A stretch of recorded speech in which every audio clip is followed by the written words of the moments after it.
que ça veut dire. Évidemment, c'est beaucoup plus compliqué que ça, mais quand on comprend à la base que l'idée du marketing, c'est juste de lancer des messages, de lancer des actions pour que les gens, même s'ils n'ont pas a priori besoin de mon produit, finissent ou mon service par comprendre qu'ils en ont besoin, passent à l'action, achètent, puis une fois qu'ils ont le produit, le service, se rendent compte que finalement, ce produit-là, ça change leur vie, puis que peut-être que même pour que je fasse encore mieux mon marketing, je serais mieux de dire ça ou ajuster ça de mon produit, je puisse le faire. Donc, maintenant qu'on a compris ça, le marketing, c'est un peu après ça comme décider d'aller à la guerre. Qu'est-ce que je veux dire? Là, on sait qu'on a un produit ou un service.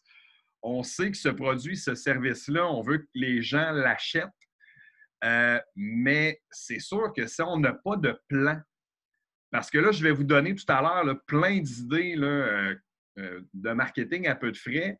Mais ce qui est important de comprendre, c'est que si vous n'avez pas de plan pour bien intégrer ces idées-là à peu de frais dans votre stratégie, c'est un peu comme demain matin, aller à la guerre sans avoir un plan d'attaque pour combattre l'ennemi. Ou tout simplement, on débarque dans une nouvelle ville qu'on ne connaît pas, puis on n'a pas le plan de la ville entre les mains et on va un peu au hasard dans chacune des rues en posant des questions aux gens pour essayer de se rendre à la bonne place. Mais étant donné qu'on n'a pas le plan de la ville dans les mains, on est moins efficace. Et le temps qu'on perd à essayer plein de lieux, faire plein d'essais d'erreurs, ça ne nous permet pas justement d'optimiser le temps et l'efficacité pour maximiser les résultats. Donc, c'est sûr, encore là, le plan marketing, le pourquoi je vous le dis, c'est pour que vous soyez conscient que c'est super important.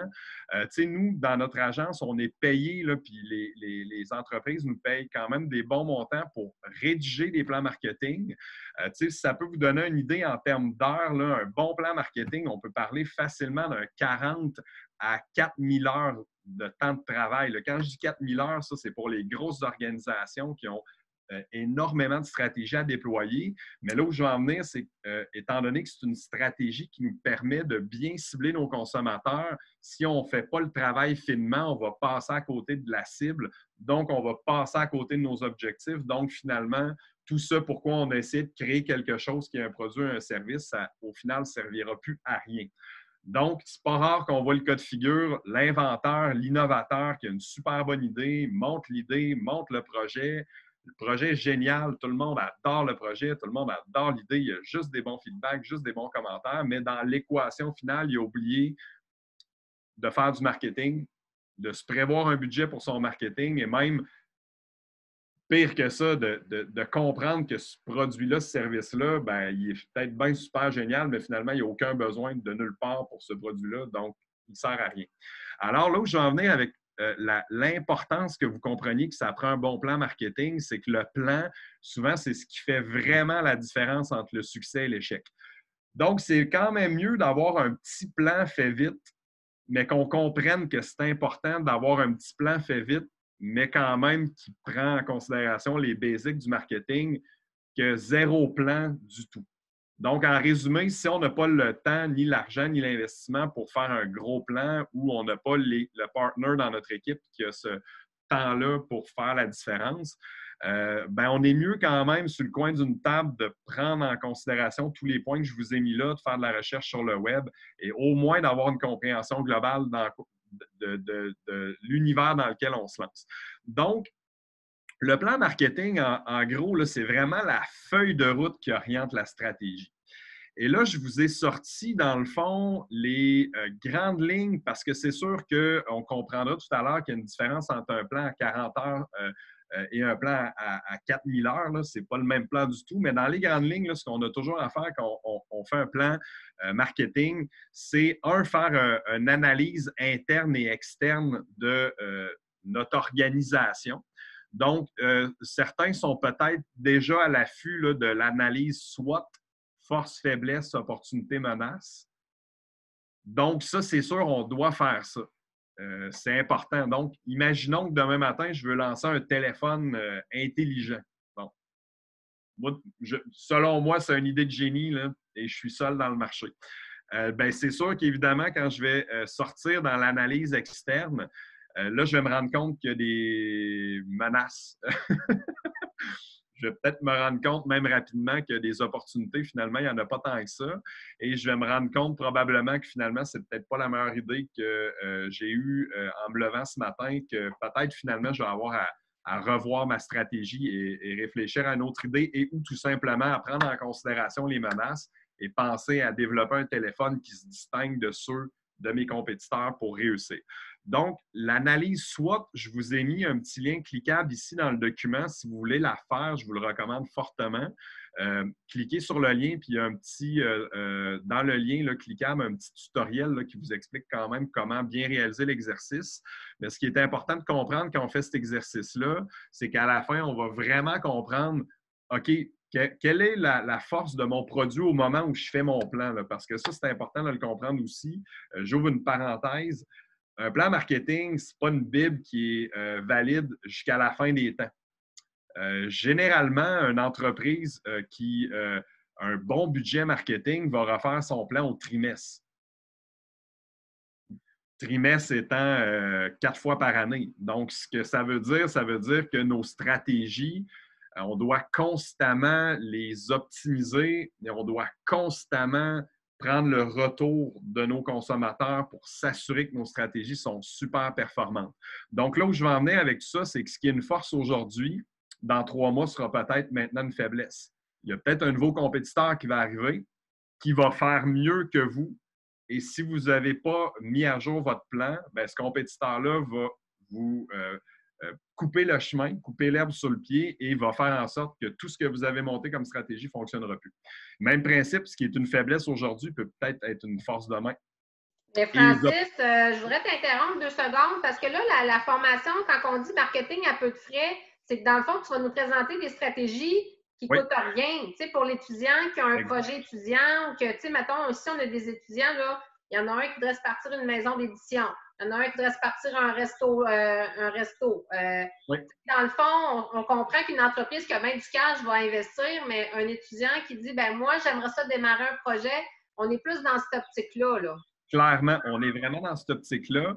Par contre, le pourquoi je mets l'emphase sur les points que je communique, c'est que même si on est dans un petit projet, même si on est en start-up ou même si on est à nos débuts, on a toujours tout intérêt quand même à, si on a, tout est une question de temps évidemment, à au moins au minimum faire ces exercices-là pour quand on exécute les stratégies à peu de frais, on s'assure que c'est les bonnes stratégies qu'on met de l'avant. Puis vous allez comprendre quand on va les voir plus bas, les stratégies à peu de frais, qu'il y a des stratégies en fonction de mes forces, mes faiblesses, les opportunités, menaces qui pourraient bien fonctionner ou pas. Donc, idéalement, une fois qu'on a fait ça, après ça, on doit aussi faire ce qu'on appelle notre analyse concurrentielle. Nécessairement, ça, c'est souvent une erreur que je pense que la pire erreur que je vois que tous les entrepreneurs font, c'est ça, c'est de ne pas faire l'analyse concurrentielle. Qu'est-ce que je veux dire par là? C'est que souvent, on ne passe pas assez de temps. Puis d'ailleurs, cet après-midi, moi, j'étais avec un de mes clients. Il va lancer bientôt son produit et l'analyse concurrentielle, il ne l'avait pas fait, là. Donc, il y a beaucoup de choses qu'il pensait faire et là, on est en train de faire l'analyse concurrentielle ensemble. Ils se rendent compte que ces choses-là, finalement, il est peut-être mieux de finalement pas les faire puis de faire différemment parce que ses concurrents, finalement, font exactement ce qu'ils avaient en tête de faire. Donc, une analyse concurrentielle, c'est quoi? C'est de connaître nos concurrents au minimum. Souvent, il y a 2 cas de figure ici. Il y a des gens qui vont dire, je ne connais pas mes concurrents. Et l'autre, il va dire, je connais mes concurrents. Celui qui connaît ses concurrents va peut-être se rendre compte que son produit a sa place dans l'univers concurrentiel et d'autres vont même se rendre compte qu'en plus d'avoir sa place, mon produit ou mon service fait encore beaucoup mieux que mes concurrents. Les gens qui ne connaissent pas leur concurrence, là, peut-être qu'ils vont se rendre compte qu'à partir du moment qu'ils vont faire des recherches pour voir s'il y a de la concurrence, que finalement, la place que je voulais prendre ou ce que je croyais faire mieux que les autres le font aussi bien que moi, sinon encore mieux. Donc, est-ce que je serais mieux au niveau stratégique de mettre l'emphase sur autre chose par rapport à mon produit parce que certains concurrents le font encore mieux que moi? Puis ça, je vais vous donner un peu plus d'informations par la suite. Mais en gros, au minimum, juste de comprendre est-ce que j'ai des concurrents directs ou indirects? Est-ce qu'il y a des gens qui font déjà ce que j'ai en tête de faire? Est-ce que ces gens-là sont des menaces? Pour moi, c'est important. Ensuite de ça, l'idéalement aussi, c'est de faire une étude de marché. Là, c'est sûr, encore là, je reviens avec le point de Valérie. Une étude de marché, quand on est une grosse organisation, on a les moyens de bien faire les choses, d'aller chercher beaucoup de données, etc. Mais c'est sûr, à la base, généralement, quand on est en start-up, il y a deux trucs qui vont nous permettre de faire une bonne étude de marché. C'est un, le retour qu'on aura dans le fond de notre idée ou de notre produit par rapport justement aux gens à qui on pense s'adresser. C'est-à-dire que si demain matin, je ne sais pas, moi, je veux lancer un restaurant sur la rue Saint-Jean et dans le secteur de la rue Saint-Jean, ben, il y a beaucoup de restaurants, il y a beaucoup de cafés, mais il n'y a pas encore un commerce qui vend juste du thé. Ben là, je peux dire, OK, ben, vendre du thé, je pense que ça serait brillant parce que sur la rue Saint-Jean, il n'y a personne qui fait que ça. Ben, je peux peut-être aller voir les gens du secteur puis leur poser des questions. Imaginons que j'ouvre un. Puis là, on va dans la rue là, avec un petit calepin, puis on pose des questions, on fait une étude de marché que je vais appeler low cost. Là. Bon, au moins, ça nous donne une idée. Ah, ça peut être un projet intéressant ou pas. Ou ben, si j'ai une application web, je fais un petit sondage SurveyMonkey.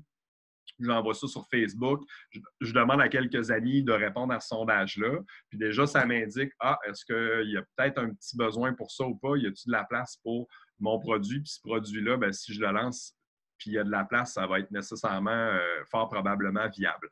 Donc, encore là, l'étude de marché, ça reste quand même un point important. Aussi, autre point important, c'est de définir des objectifs. Ça semble quand même assez évident, mais en même temps, puis je vais vous donner un retour d'expérience. Moi, quand je rencontre un client, la première chose que le client va me dire, c'est ben là, j'ai tel projet. Comme exemple, la personne que j'ai rencontrée cet après-midi, là, qui est mon client, lui, me dit ben, regarde, je vais lancer une application qui permet à des gens de se mettre en connexion pour faire des job-in. Puis là, dans le fond, je lui demande c'est quoi son objectif. Ben là, évidemment, la première affaire qu'il me dit, ben, c'est de faire beaucoup d'argent. Ce qui est un objectif qui est très noble. Donc, on ne sera jamais contre cet objectif-là, faire beaucoup d'argent. Donc, il me donnait un montant d'argent qu'il veut faire l'an 1, mais après ça, j'ai décortiqué l'objectif. J'ai dit, ben c'est, mettons, disons, on gratte, là. On va faire beaucoup d'argent, ça veut dire quoi dans ton domaine à toi? C'est qu'est-ce qui génère de l'argent avec ton produit? Là, il me dit, ben c'est les abonnements. Ah, OK. Donc, pour faire cet argent-là, si je divise par le nombre d'abonnements, c'est combien d'abonnements que ça prend? Là, il me dit, ben, c'est 1000 abonnements. Ah, OK. Donc, si je veux générer 1000 abonnements et puis que j'utilise juste les internets pour ramener des gens sur ton site pour que les gens s'abonnent, puis que je sais qu'il y a à peu près 4 des gens qui s'abonnent sur 100 des gens que j'amène, là, je fais un calcul puis je dis, ah, OK, c'est pas 1000 abonnements que moi, je dois aller chercher, c'est X nombre de gens qui visitent la page pour après ça aller chercher 1000 abonnements. Donc, là où je vais en venir avec ce point-là, c'est que souvent les objectifs qu'on a en tête, c'est des objectifs qui sont grossiers, qui sont évidents. C'est des bons objectifs, mais c'est important de se challenger à ce niveau-là et de se faire challenger pour mieux décortiquer nos objectifs. Puis encore là, ça va devenir clair avec ce que je vais vous expliquer plus bas, là, les idées, les stratégies. Donc, imaginons, je ne sais pas, Valérie, quel projet tu parlais tout à l'heure, là, juste qu'on commence à aller dans le concret maintenant?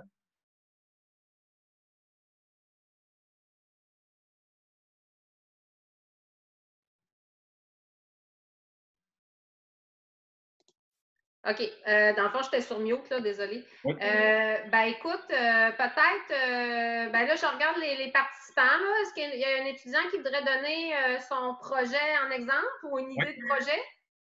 Allez-y, mettez le micro, puis ça va être intéressant parce qu'on va pouvoir déjà avoir un exemple concret. C'est ça. Qui se lance?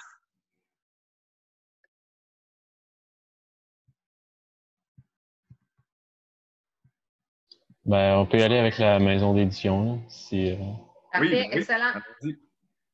Donc, Benjamin, si je comprends bien, tu désires, explique-moi dans le fond le projet. Ben, dans le fond, c'est de fonder, ben, déjà créer disons, officiellement, mais on n'a pas encore commencé à éditer, là, mais c'est une maison d'édition, on est 2 dans le projet. Oui. Puis notre but, c'est vraiment d'éditer, là, de faire des petits tirages là, pour des auteurs qui veulent se lancer. C'est ça, tu sais, notre ambition, ça reste dans le petit, là, Oui. pour l'instant, parce qu'on n'a pas encore l'expérience pour faire des gros tirages. Là. Et allons-y justement avec ce projet-là. Toi, pour commencer, là, combien d'éditeurs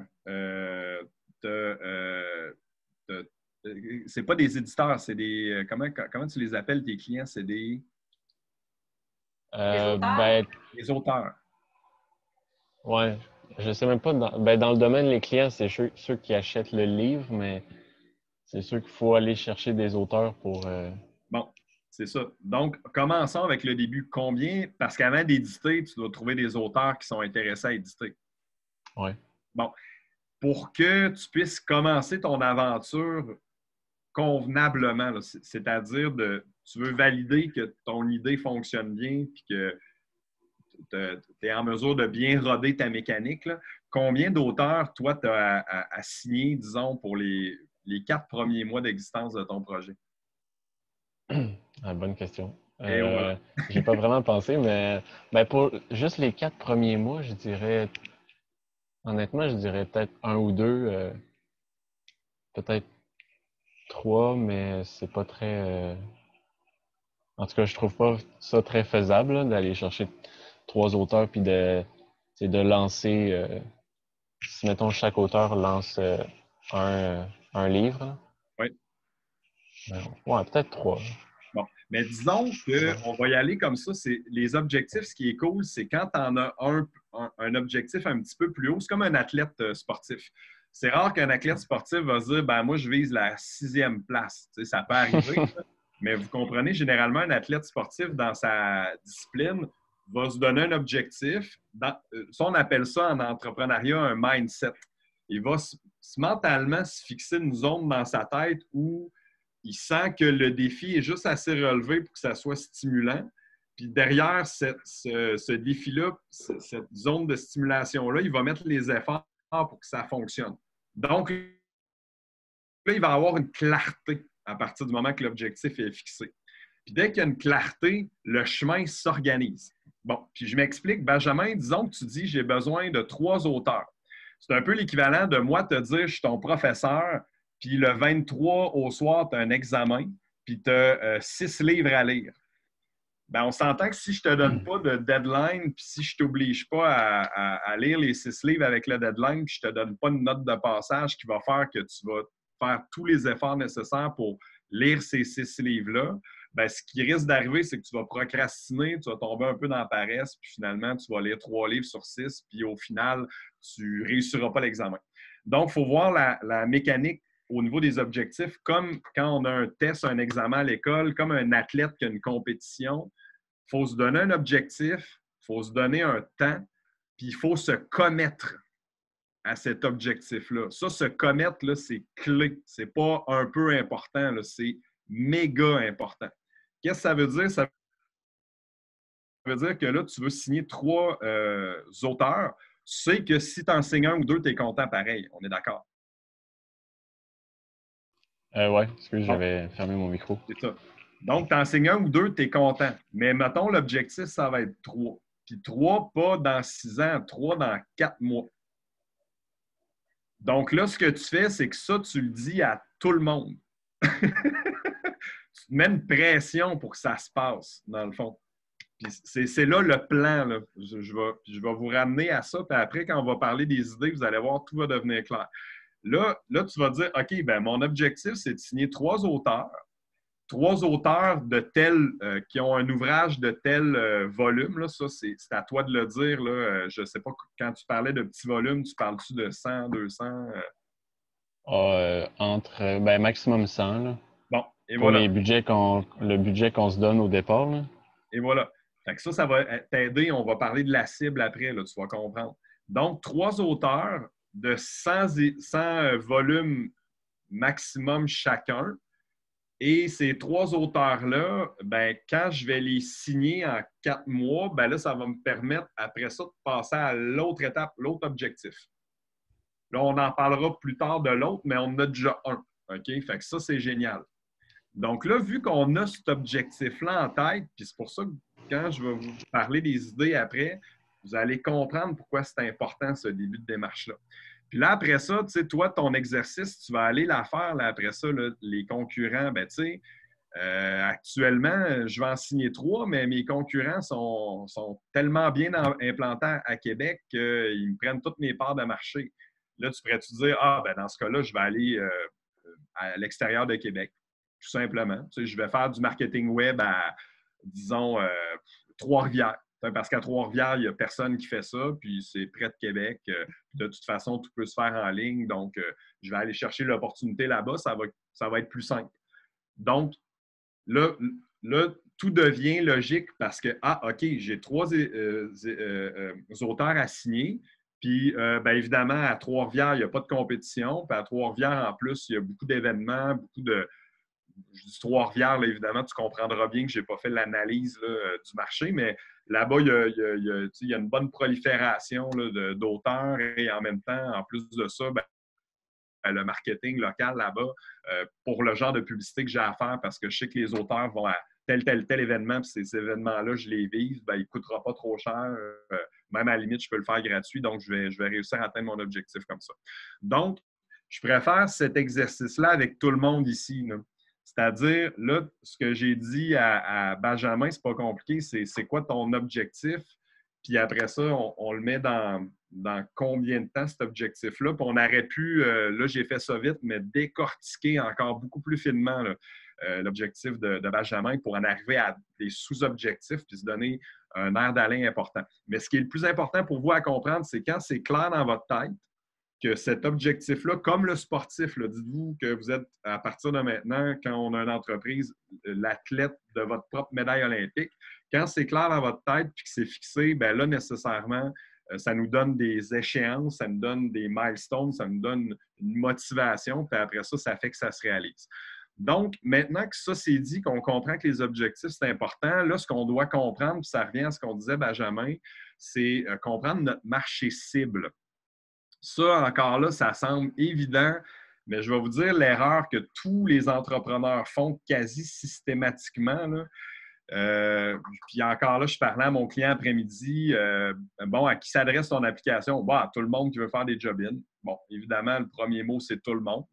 Donc ça, tout le monde, quand on parle, surtout quand on est en start-up, là, quand on parle d'un projet, c'est une erreur à ne pas faire. Là, la bonne nouvelle, toi, Benjamin, c'est que ton tout le monde est très réduit. C'est des auteurs. Là, tu le réduis encore, des auteurs, petit volume. Ah, OK, cool. Fait que ça réduit la cible. Ça, c'est génial. Là. Quand on est en start-up, plus c'est petit, plus on tripe parce que moins qu'on va se pitcher partout. Donc, après ça, ben, ces auteurs-là, puis là, je vais te faire parler, Benjamin, juste pour qu'on comprenne la démarche de la cible. Ça se trouve où, ces gens-là? Ces cibles-là, c'est où tu les trouves, ces gens-là? Ben, nous, on pensait aussi des jeunes, plus des jeunes, là, comme qui veulent se lancer, qui en ont jamais, pas qui en ont jamais écrit, mais qui ont une certaine expérience, puis c'est ça, leur proposer de lancer un livre, fait que je dirais dans les communautés étudiantes ou OK. ce genre d'endroits-là. Est-ce que vous avez ciblé des communautés étudiantes déjà intéressantes, là? Non, on s'est vraiment pas attelé sérieusement au projet, là. Bon. Je fais les formations parce que ça m'intéresse, puis pour essayer d'aller chercher c'est ça. Ben, les trucs. Ça va devenir une priorité pour vous parce que vous allez voir encore quand je vais revenir aux idées plus bas. Ben, là, si tu sais où mettre la bonne idée qui ne coûte pas cher, là, ça donne du résultat. Vous allez comprendre encore là au niveau de la démarche. Est-ce qu'il y a quelqu'un qui pourrait aussi me parler de son projet rapidement et de sa cible, juste pour qu'on puisse gratter un peu plus? Parce que Benjamin, la bonne nouvelle, c'est que toute ta cible est déjà micro. Donc, il y a peu d'embûches en ce sens de s'éparpiller. Est-ce qu'il y a quelqu'un qui peut lever la main, me parler rapidement de son projet et qui ce projet-là vise qui? Moi, je peux le faire si tu veux. Oui, vas-y, Félix. Ben moi, en fait, ce serait comme une sandwicherie. Oui, où en fait, c'est comme, comment je viens de France, là. oui. C'est une sandwicherie de ce que nous, on retrouve de chez nous. Puis, euh, puis c'est ça, ce serait comme plus le midi. Puis le soir, c'est moins porteur. Oui. Puis là, j'ai intégré aussi le fait que le, le personnel, une grande partie du personnel, que ce soit en cuisine ou en salle, Oui. serait soit trisomique 21, soit autiste léger, Oui. soit avec une déficience intellectuelle. Donc, au niveau des valeurs, ça, c'est cool, c'est bien défini, ça, j'adore ça. Maintenant, j'en reviens à ton point, sandwicherie. Est-ce que je peux dire, pour simplifier, là, ça ne sera pas aussi simple que ça, mais à l'européenne, mettons. Ouais, exactement ça, avec un bar à salade, des sandwichs comme classiques européens, Bon. des Euh, soupes. Est-ce que ta sandwicherie va être, est-ce que c'est un point de vente? Est-ce que c'est un endroit particulier, là? Ouais, bien sûr, il y aura un local. Ouais. Est-ce que tu sais où est ce local-là? Euh, est-ce que c'est moi qui ai bugué ou... Non? Ouais. Moi, je t'entends bien, Félix. Mais c'est parce que moi, mon écran est devenu noir. Ah, mais on t'entend bien, Félix. Là, on t'entend plus. Tu as fermé ton micro.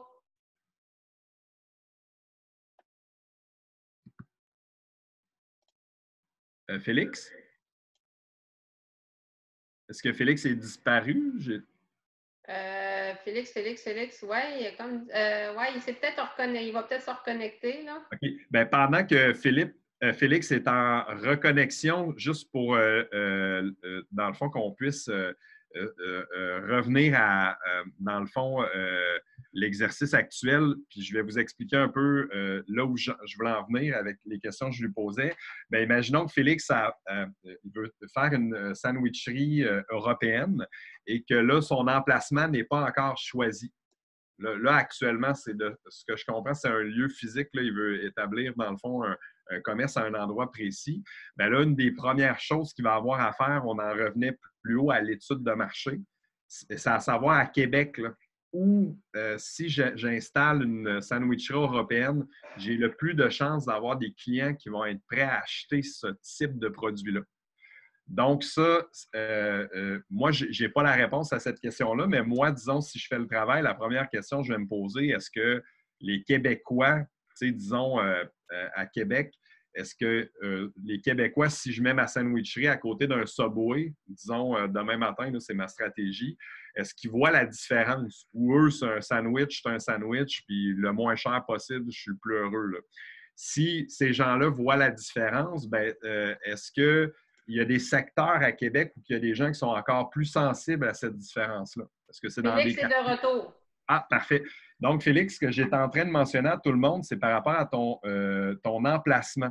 Toi, la question que tu vas devoir te Je suis poser, c'est désolé, ça a planté. il n'y a aucun problème. Est-ce que tu nous entends bien?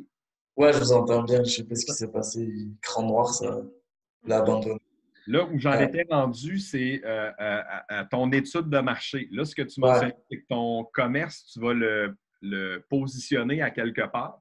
Ouais, en fait, je vais viser les quartiers où il y a des bureaux autour, donc Saint-Roch, Saint-Jean, euh, peut-être aussi sur la colline parlementaire, Et est-ce que tu peut-être entrer sais, Saint-Vallier. c'est ça, puis est-ce que tu as validé si les gens dans ces bureaux tours-là sont prêts ou ont envie de ce type de produit-là? J'ai pas vraiment validé en tout point. J'ai juste regardé que ouais, ça c'est plus dans Saint-Roch là qu'il y en avait beaucoup qui s'étaient ouvertes, des boulangeries qui faisaient ça là. Donc c'est pour ça que Saint-Roch on a comme un peu mis en retrait. Mais C'est ça, ben, je sais que Saint-Jean c'est encore demandé là. OK. Ben, c'est là où on en revient au fameux public cible. Tu sais, je vais y aller avec un exemple extrême, mais imaginons que demain matin, justement, tu désires euh, lancer ton commerce à Saint-Roch, puis comme tu l'as dit, il y a tellement de concurrence, même si ton public cible est là, le marché est saturé pour ce public Mhm. cible-là. Donc, même si je te donne les meilleures idées marketing à peu de frais, c'est pour ça que j'en reviens tout le temps à ça, tu ne pourras pas réussir à tirer ton épingle du jeu. Donc, là, la seule façon de réussir, ça serait de couper les prix et ou vraiment avoir du marketing à beaucoup de frais. Donc, c'est sûr que quand on est dans des stratégies de marketing à peu de frais aussi, l'idée, c'est toujours d'être le plus stratégique possible pour que le marketing passe le mieux possible. Ou l'autre exemple, pire exemple, puis je vais y aller avec McDonald's quand eux ont décidé de s'installer en Europe au début. Bien, la malbouffe, c'était pas bien vu là-bas, donc le consommateur n'était pas prêt à ça, n'avait pas envie de ça. Donc, les premiers restaurants, ça a été des échecs, des faillites, parce que l'étude de marché, les clients cibles ont été mal étudiés. Donc, imaginons que tu fais le même exercice, tu décides d'ouvrir ton projet à Saint-Roch, tu te rends compte qu'il n'y a personne qui a encore ouvert une sandwicherie du genre, mais que finalement, à Saint-Roch, les gens, la seule affaire qu'ils aiment manger, c'est de la poutine puis des hamburgers. Même si tu arrives avec un produit fin, frais, de bonne qualité, bien, les gens ne l'achèteront pas. Tu sais, Cooper Branch, entre autres, qui est une grosse marque, un gros brand, n'a pas survécu plus d'1 an dans la tour fresque. L'emplacement était bon. Ils ont planté? Oui, ils ont fermé. Ah ouais? C'est ça, exactement. Fait que, tu sais, c'est sûr que c'est pas parce que tu fais ça que tu es garant de succès non plus, là, parce que c'est clair qu'il y avait, j'imagine, les sous pour faire une bonne étude de marketing, puis il y avait l'argent aussi pour faire de la bonne promotion. Mais là où je vais en venir quand même, c'est important. Donc, la question que j'ai posée à Benjamin, puis la question que je te pose, Félix, bien, posez-vous là cette question-là, à qui je vends mon produit. Puis ce qui-là, même en marketing, il y a deux façons de l'analyser qui se combinent. Là. Il y a le public cible, ça veut dire, bien, les gens habitent où, ils ont à peu près quel âge, quel niveau de revenu, quel niveau d'éducation. C'est les données qu'on appelle socio-démographiques. Tu as aussi après ça ce qu'on appelle le persona. Le persona, c'est de donner une personnalité à cette personne-là. Fait que, moi, mettons, Félix, que je vois la personne qui va aller à ton... Puis je le dis intuitivement, à ton commerce, c'est une personne qui prend soin d'elle-même, qui a des bonnes habitudes de vie. C'est peut-être la fille qui fait du yoga, justement, 3 fois par semaine, qui veut vraiment s'assurer que dans son alimentation, elle a des bons produits fins, qui va quand même aimer aussi sur les réseaux sociaux démontrer qu'elle mange des bonnes choses. Donc, ça va être important pour elle, justement, de communiquer le lifestyle qu'elle véhicule au travers de l'ensemble de ses choix et ses choix alimentaires. Donc, OK, là, si, mettons, c'est ça ton persona, et que tu as un club de yoga juste à côté de ton commerce, bien là, c'est peut-être avec eux qu'il faut que tu ailles faire des deals promotionnels, tu comprends? Comme ils font Freshie avec les centres de gym. Exact. Donc, tout ça pour dire, encore là, je ne veux pas aller plus dans le fin détail. Je vous ai donné un lien si vous désirez créer votre persona, mais c'est important de vous poser ces questions-là parce que, encore là, quand on va aller dans les idées à peu de frais, si on s'est posé ces questions-là en amont, nécessairement, ça va nous aider beaucoup. Maintenant, on va parler de ce qu'on appelle les canaux de marketing. Un canal de marketing, c'est quoi? On parlait au début de le marketing, c'est une action, c'est un geste qu'on veut faire pour qu'une personne entende ce geste-là et que ça influence son comportement d'achat. Donc, bien, cette action-là, il faut qu'elle se propage à quelque part. Elle peut se propager, bien évidemment, sur les réseaux sociaux, ça, on les connaît. Sur les emailing, on est tous abonnés à au moins 1 ou 2 emails marketing. Sur les vidéos, que ce soit des vidéos YouTube, des vidéos justement Instagram, peu importe, là, des vidéos. Ça peut être, si je me fais un site Internet, puis il y a une personne qui tape, mettons, Sandwicherie européenne Québec, ben là, la personne va tomber justement sur ton site, puis elle va faire « Ah, ben, coudonc, il y en a une chaque côté de chez nous, je vais aller là. » Ça peut être des campagnes publicitaires AdWords, des campagnes display. Ça peut être aussi des publicités traditionnelles, radio, TV, presse. Puis là, souvent, les jeunes de la génération émergente, vous avez tendance à miser beaucoup sur les réseaux sociaux, le numérique pour votre marketing. Par contre, ça peut être très intéressant au niveau des opportunités médias traditionnels parce qu'il y a une audience qui regarde ces médias-là. Puis on en reparlera un peu plus bas tout à l'heure avec justement la liste des idées. Mais imaginons, Benjamin, là, tu me dis tout à l'heure, toi, tu cibles les jeunes auteurs, mais imaginons qu'à l'inverse, tu m'aurais dit « Ah, moi, je cible les vieux auteurs déchus. » qui n'ont pas réussi à lancer leur gros livre, mais qui veulent quand même faire une petite édition, bien, eux, c'est peut-être le journal qui serait la cible de choix. Puis on serait peut-être capable de faire une pub de feu ultra low cost pour tout aller te chercher d'une shot, tu comprends? Fait en clair, ça, c'est important aussi de comprendre qu'il y a certains véhicules, canaux promotionnels qui sont plus propices à une audience qu'à un autre. Donc, on va prendre les gros clichés, mais c'est sûr qu'on voit encore nos parents plus écouter la télé que les jeunes de la génération émergente. Bien, justement, si c'est un produit qui s'adresse à tes parents, c'est peut-être mieux de penser à la télé. Le journal, on voit que c'est nos grands-parents qui lisent ça. Ben, si tu trouves une maison de retraite, ben, c'est peut-être bon d'avoir une pub dans le journal. Donc, ça, c'est important aussi à prendre en considération, c'est qu'il y a plusieurs portes d'entrée pour parler à notre audience. Puis, une porte d'entrée qui est créative, qui est vraiment tripante, celle-là, je vous ai mis un petit lien parce que c'est une porte d'entrée qui mérite d'être connue. C'est ce qu'on appelle le guérilla marketing. Le guérilla marketing, qu'est-ce que ça veut dire? Ça veut dire qu'on utilise l'environnement urbain pour justement faire parler de notre marque. Bien, imaginons, toi, je ne sais pas, tu fais une sandwicherie européenne, tu sais, on a tout le cliché du français qui a un pain baguette en dessous de la main. Bien là, ce que tu pourrais en dessous du bras, ce que tu pourrais faire comme méga stunt, là, Félix, toi, justement, la journée du lancement, tu pourrais te pogner, mobiliser une cinquantaine de personnes sur les réseaux sociaux. Ils vont tous chercher un pain baguette chez vous, puis pendant l'heure du lunch, tout le monde se promène avec le pain baguette en dessous du bras. On filme l'opération, on diffuse ça sur les réseaux sociaux, ça crée le buzz total, tout le monde se demande qu'est-ce qui se passe.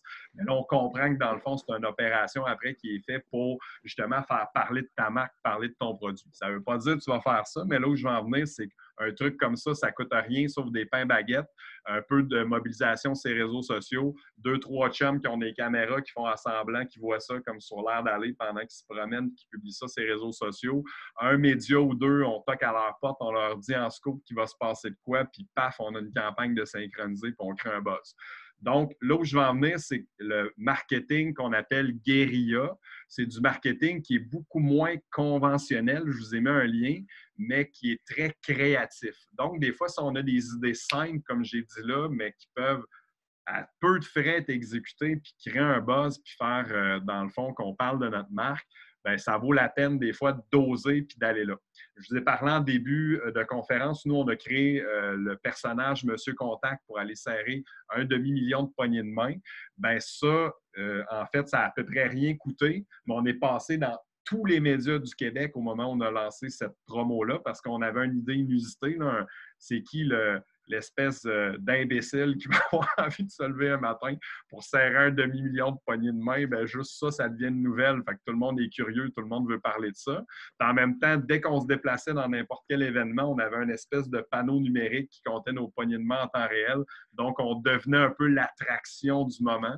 Donc, ça créait le buzz. Les gens venaient nous voir. À l'époque, les réseaux sociaux n'étaient pas ce qu'ils étaient aujourd'hui, mais on s'en servait au maximum pour justement diffuser les interventions. Donc, là où je veux en venir, c'est qu'au niveau des canaux marketing, il y a les traditionnels, les numériques, et il y a possibilité d'être créatif. Là, qui dit marketing dit originalité. Donc, des fois, ça vaut la peine d'oser puis sortir des sentiers Mais battus. des fois aussi, c'est d'avoir un ami crinqué puis créatif dans son réseau pour nous aider. Parce que Ben, c'est vraiment bon ce que tu dis, Val, parce que moi, ce que je conseille souvent, c'est de faire des brainstorms, même si on n'a pas l'ami crinqué et créatif. Si on est trois personnes qu'on se considère pas tant créatifs, avec, là, on n'est pas supposé dire ça, mais avec une petite bière ou une petite coupe de vin, un petit 5 à 7 qui commence à s'organiser, pour vrai, là, ça crée les échanges, puis là, on pitch des idées, puis on a juste une règle, c'est de se dire, il n'y a pas une idée de mauvaise. Là. Fait que dès qu'on a cette règle-là en tête, on pitch, puis à un certain moment, hop, il y a la petite idée le fun qui peut ressortir. Donc, comme Val, tu dis, si tu as l'ami crinqué, c'est encore bien mieux parce que lui, il va vous faire booster le brainstorm. Mais à la limite, si tu ne l'as pas, ben, tu es quand même mieux d'en faire un pareil et d'essayer de voir ce que tu peux aller chercher comme idée. Là, maintenant, évidemment, puis on vient au niveau du budget. Là, on prend en considération qu'on n'a à peu près pas de budget, ce qui est fantastique. Donc, on peut juste être plus créatif, plus audacieux. Mais évidemment, si on a un budget, ben, encore là, il faut le planifier. Puis, en fonction des actions qu'on veut mettre de l'avant, il faut faire des choix. Donc, c'est sûr que le budget, si vous avez 100 $, ben c'est con à dire, mais c'est votre budget. Donc, $100 maison d'édition, ben c'est sûr que si tu as juste $100 de budget, puis tu sais que, je ne sais pas moi, il y a un événement où tous les étudiants sont là, puis le prix d'entrée pour l'événement, ça coûte 100$.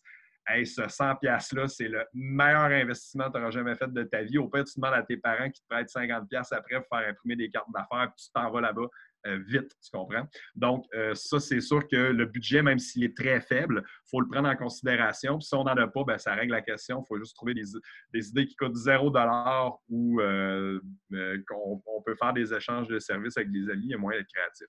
Dernier point après, puis là, on va tomber sur les 21 stratégies marketing à peu de frais. Le moment que vous attendez tous. Moi, je fais languir, c'est comme ça. Je suis comme un bon film hollywoodien. Là. Je fais monter la tension, puis après, je déploie. Donc, c'est ça, généralement, quand je suis là en présence, j'anime plus un peu. Là, fait que c'est sûr, c'est plus stimulant, mais je fais... On voit tes bras bouger en masse. Bon, excellent. C'est bon, vous n'avez pas les odeurs qui viennent avec. Non, je rigole. Non. Donc, ceci dit, la dernière chose qui est à faire généralement, puis ça encore là, on l'oublie souvent, c'est de mesurer. Là souvent, on fait du marketing numérique, donc c'est sûr, quand on fait du marketing numérique, on a peu de raisons de ne pas mesurer, sinon la paresse, là, parce que si je fais une campagne Facebook puis je mets $100 en publicité Facebook, bien, Facebook, il me dit clairement dans mon panneau, tu as eu tant de clics, tant de gens qui sont venus sur ta pub. Donc, ça vaut tout le temps le coup d'aller voir les outils quand ils sont disponibles. Là, quand on tombe dans le marketing plus traditionnel, c'est là que la mesure devient un peu plus sportive. Mais quand même, il y a toujours moyen de mesurer un peu. Là, on prend exemple Félix. Imaginons qu'on fait le stunt marketing que je t'ai dit tout à l'heure. Tu ouvres ton commerce, la journée de l'ouverture, on a 150 personnes avec un pain baguette sur le bras qui créent le buzz total. Puis quand les gens se posent des questions, ils leur donnent des cartes sans dire un mot pour qu'ils se dirigent à ton commerce avec un rabais pour essayer le produit. Bien, quand les gens arrivent, s'ils ont la carte avec le rabais, tu sais qu'ils sont venus parce qu'ils ont vu ton stunt. Ah, tu sais que ça marche. Même principe, demain matin, je fais une publicité dans le journal, ben j'ai tout intérêt, les gens qui appellent, où avez-vous vu notre publicité? Dans le journal. Ah, OK, ça marche. Donc, on est idéalement au minimum, toujours mieux de faire le minimum pour essayer de voir ce qui a marché ou pas, parce que ce qui marche après, à moins vraiment qu'on ait beaucoup d'argent ou beaucoup d'audace, on a intérêt à le répéter. Même si, pour certains, on va dire qu'il faut tout le temps innover, ben, en marketing, il y a quand même des choses, quand ça marche, ben, ça marche. Donc, tu peux essayer des nouvelles choses au travers de ce qui marche, mais si ça marche, évidemment, réessaie ce qui marche. Là, essaie de limiter les dégâts. Puis même principe, je parlais d'analyse de la concurrence tantôt, puis je vais finir là-dessus avant de tomber ces idées. Les concurrents, des fois, ils ont des super bonnes idées qui marchent. Donc, si tu analyses, tu as 3 concurrents, disons, Félix, toi, dans ton secteur, 6 sandwicheries européennes qui ont tous, lors de l'ouverture, dans le secteur, envoyé un rabais publi-postage, un peu comme les compagnies comme DoorDash ou toutes les compagnies de livraison font actuellement. Là, ils t'envoient tout un rabais pour que tu essaies le truc. Ben, s'ils le font tout, c'est peut-être qu'il y a une raison. Peut-être que ça marche, mettons. Donc, des fois, tu dis, bon, on est mieux d'être plate, copier, mais on est plate, on copie, puis ça marche. Bon, ben, on aura plus d'argent après pour innover. Ceci étant dit, ça, c'est mon roulement de tambour cheap à peu de frais. Les 21 stratégies marketing à peu de frais. Là, évidemment, j'en ai sorti beaucoup. Puis le but présentement, ce n'est pas de passer finement sur chaque stratégie, c'est plutôt de faire un survol parce que moi, j'aimerais ça à la fin quand même avoir du temps pour faire un brainstorm sur chacun des projets, là, parce que je trouve que c'est là qu'on va aller chercher le max de valeur. Mais ce que j'ai quand même fait, je vous ai donné des liens pour la plupart des stratégies pour que si vous êtes intéressé par ce type de marketing-là, puissiez aller faire vos recherches vous-même. Et moi, ce que je vais faire, je vais juste faire un survol de ces stratégies-là, dans le fond, pour que vous puissiez comprendre là où ça peut avoir de l'impact ou pas. Évidemment, il y a les liens qui vous donnent vraiment des trucs à haute valeur ajoutée. Là, je me suis assuré, là, exemple, si on fait juste cliquer sur un lien, vous allez voir, par exemple, si on veut faire du marketing Facebook, j'ai cliqué un lien de recherche d'une plateforme que moi, j'utilise régulièrement pour aller chercher des bons conseils. Là. Même si on pense en connaître, on n'en connaît jamais assez. Puis sur ce lien-là, vous avez vraiment des conseils de feu méga pour faire de la motadine. C'est vraiment généreux, Francis, en passant. Bien, c'est là où vous allez aussi être de votre côté en mesure de faire la différence. Parce que c'est sûr que la formation étant courte, puis le niveau d'attention moyen pour une formation étant d'à peu près 1h30, je ne peux pas passer finement sur tous les points de toute façon. Comme je le disais tout à l'heure, moi, en marketing, j'ai eu un bac de 3 ans pour comprendre que je ne comprenais rien. Donc, c'est un peu ça le marketing. L'idée, c'est juste de comprendre, OK, ben regarde, on sait qu'il faut un plan. Là, vous le savez. Ben moi, je ne peux pas vous dire faites-le pas, jamais, jamais, jamais, jamais, je pourrais vous dire ça.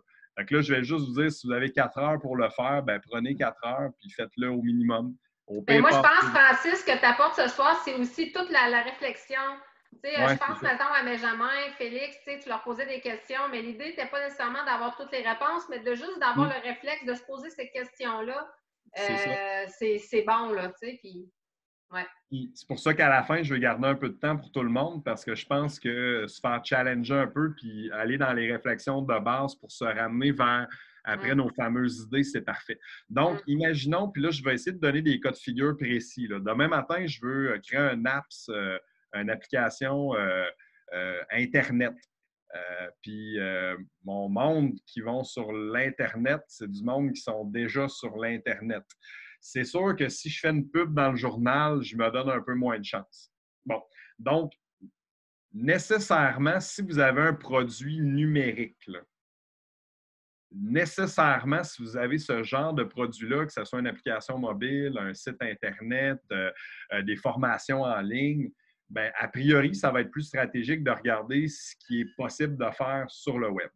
Donc, les réseaux sociaux, ça, je pense qu'on connaît tous le principe des réseaux sociaux. Je n'ai pas à vous expliquer qu'est-ce que Facebook, qu'est-ce qu'Instagram, qu'est-ce que LinkedIn, qu'est-ce que TikTok. Par contre, ce que moi, je vous lève comme flag, c'est que chaque réseau social a sa particularité.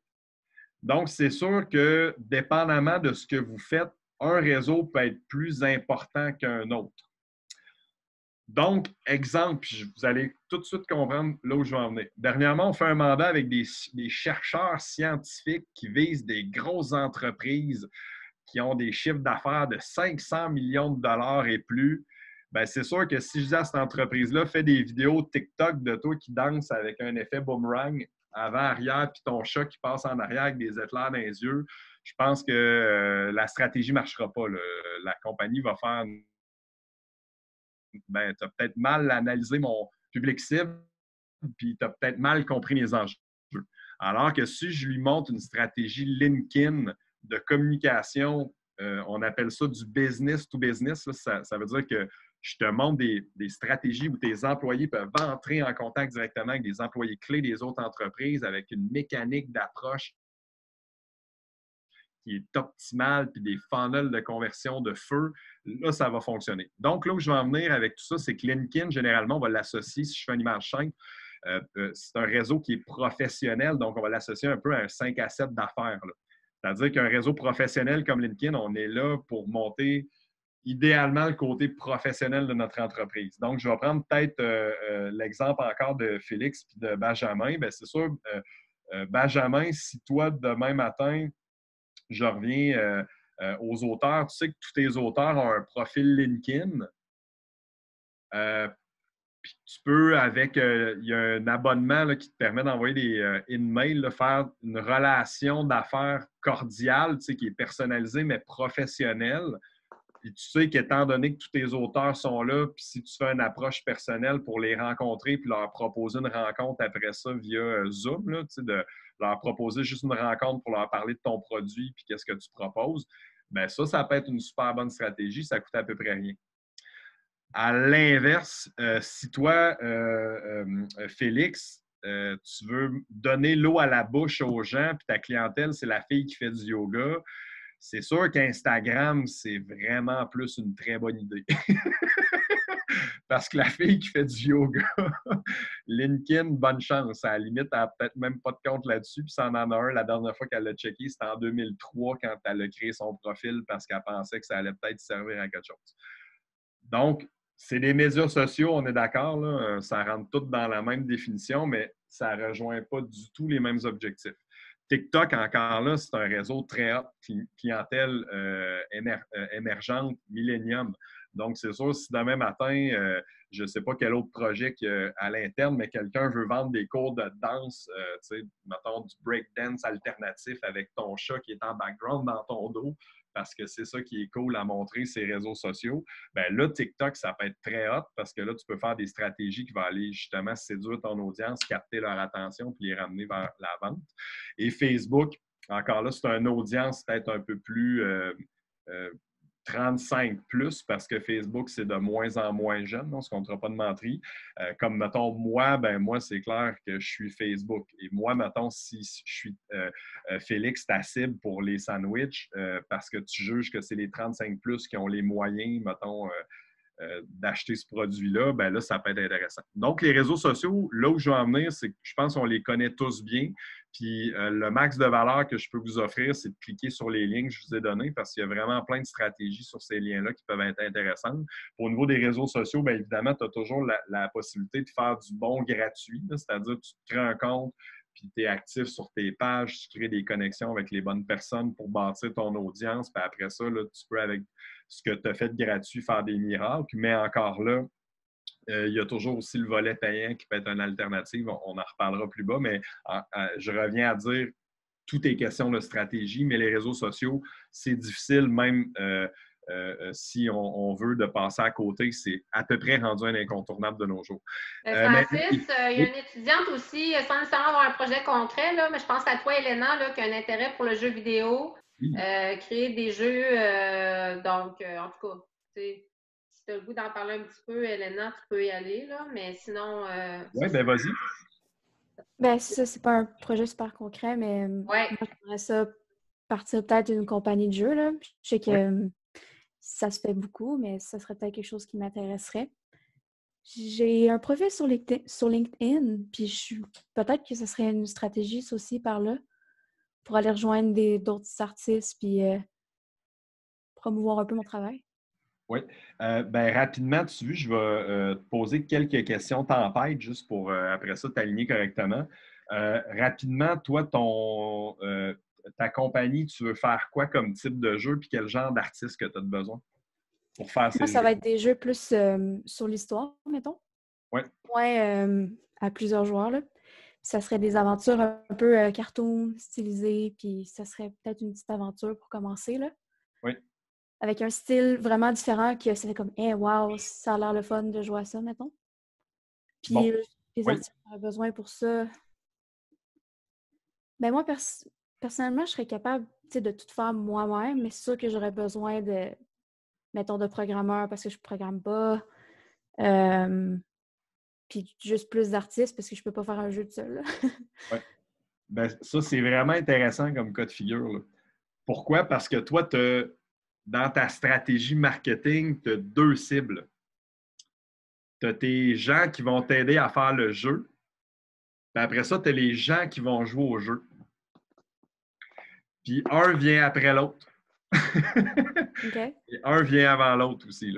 C'est-à-dire que les gens qui vont jouer au jeu, ben nécessairement, si tu n'as pas les artistes pour t'aider à monter le jeu, ils ne pourront jamais jouer au jeu. Mais c'est sûr que dès que tu commences à avoir une vision, un début de ton idée de jeu, puis tes artistes qui commencent à se greffer à toi pour le projet, là, après, ça peut être intéressant pour créer le buzz.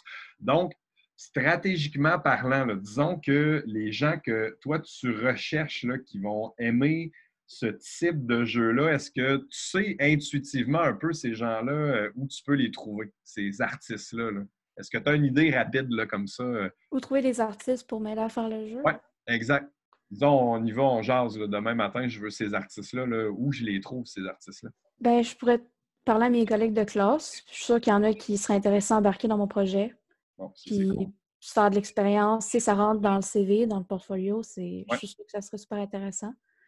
Sinon, si je parle à eux, puis eux, ils connaissent quelqu'un, tu sais, mes professeurs aussi, ils connaissent beaucoup d'anciens élèves, fait que je peux accéder par là aussi. OK. Puis qu'est-ce que tu penses qui ferait en sorte que ces gens-là embarqueraient? Fait que là, on est dans la stratégie ici. Là. Puis là, on serait comme la bonne nouvelle ici, là, on n'est même pas dans les stratégies. Là. Moi, je l'ai appelé celle-là, relancer régulièrement votre réseau de proximité.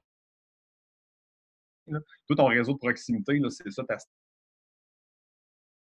stratégie marketing. Les attirer, qu'est-ce que ça prend? Pourquoi qu'ils viendraient faire le jeu avec toi? Là? Ça prendrait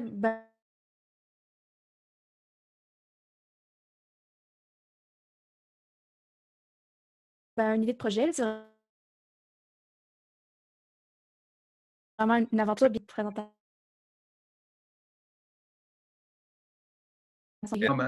Ou est-ce qu'il y a des outils, des plateformes pour que cette idée de projet-là, tu puisses commencer à la cristalliser micro, puis commencer à concrètement, quand tu présentes ton projet, présenter ça. Tu sais, mettons, je sais qu'il y a des game jams. Tu amènes une gang de chums, tu tripes, tu montes un premier prototype, puis là, tu as un début de quelque chose, le monde tripe là-dessus, puis là, tu mobilises autour de ça. Mettons, là, on jase. Oui, il y a des sites de game jam. Il y a aussi Reddit, je ne sais pas si tu connais. Très bien, oui. J'allais t'en parler, justement. Justement, il y a plein de forums pour ça, puis il y a beaucoup de monde qui cherche à faire de la job sur Reddit. Fait que je suis sûre que si j'arriverais à bien présenter mon projet, je serais peut-être capable d'attirer certains artistes là-dedans. Bon. Donc, tu vois, là, c'est cool, on a une stratégie. Puis là, ce qu'il te faut, c'est pour que cette stratégie-là fonctionne, des deadlines. Là, il faut que ça devienne un projet de session, mettons, avec des tombées. Puis pour que ce que tu me dis là, ben, ça puisse. Je parlais de l'objectif de la médaille d'or tout à l'heure, que ça puisse mentalement te porter, puis qu'il y ait des étapes après que tu sentes que tu as l'obligation de faire pour que ça se cristallise. Donc, là, actuellement, la bonne nouvelle, c'est que tu as le réseau qu'il faut pour que ça marche. Si tu es en mesure de leur permettre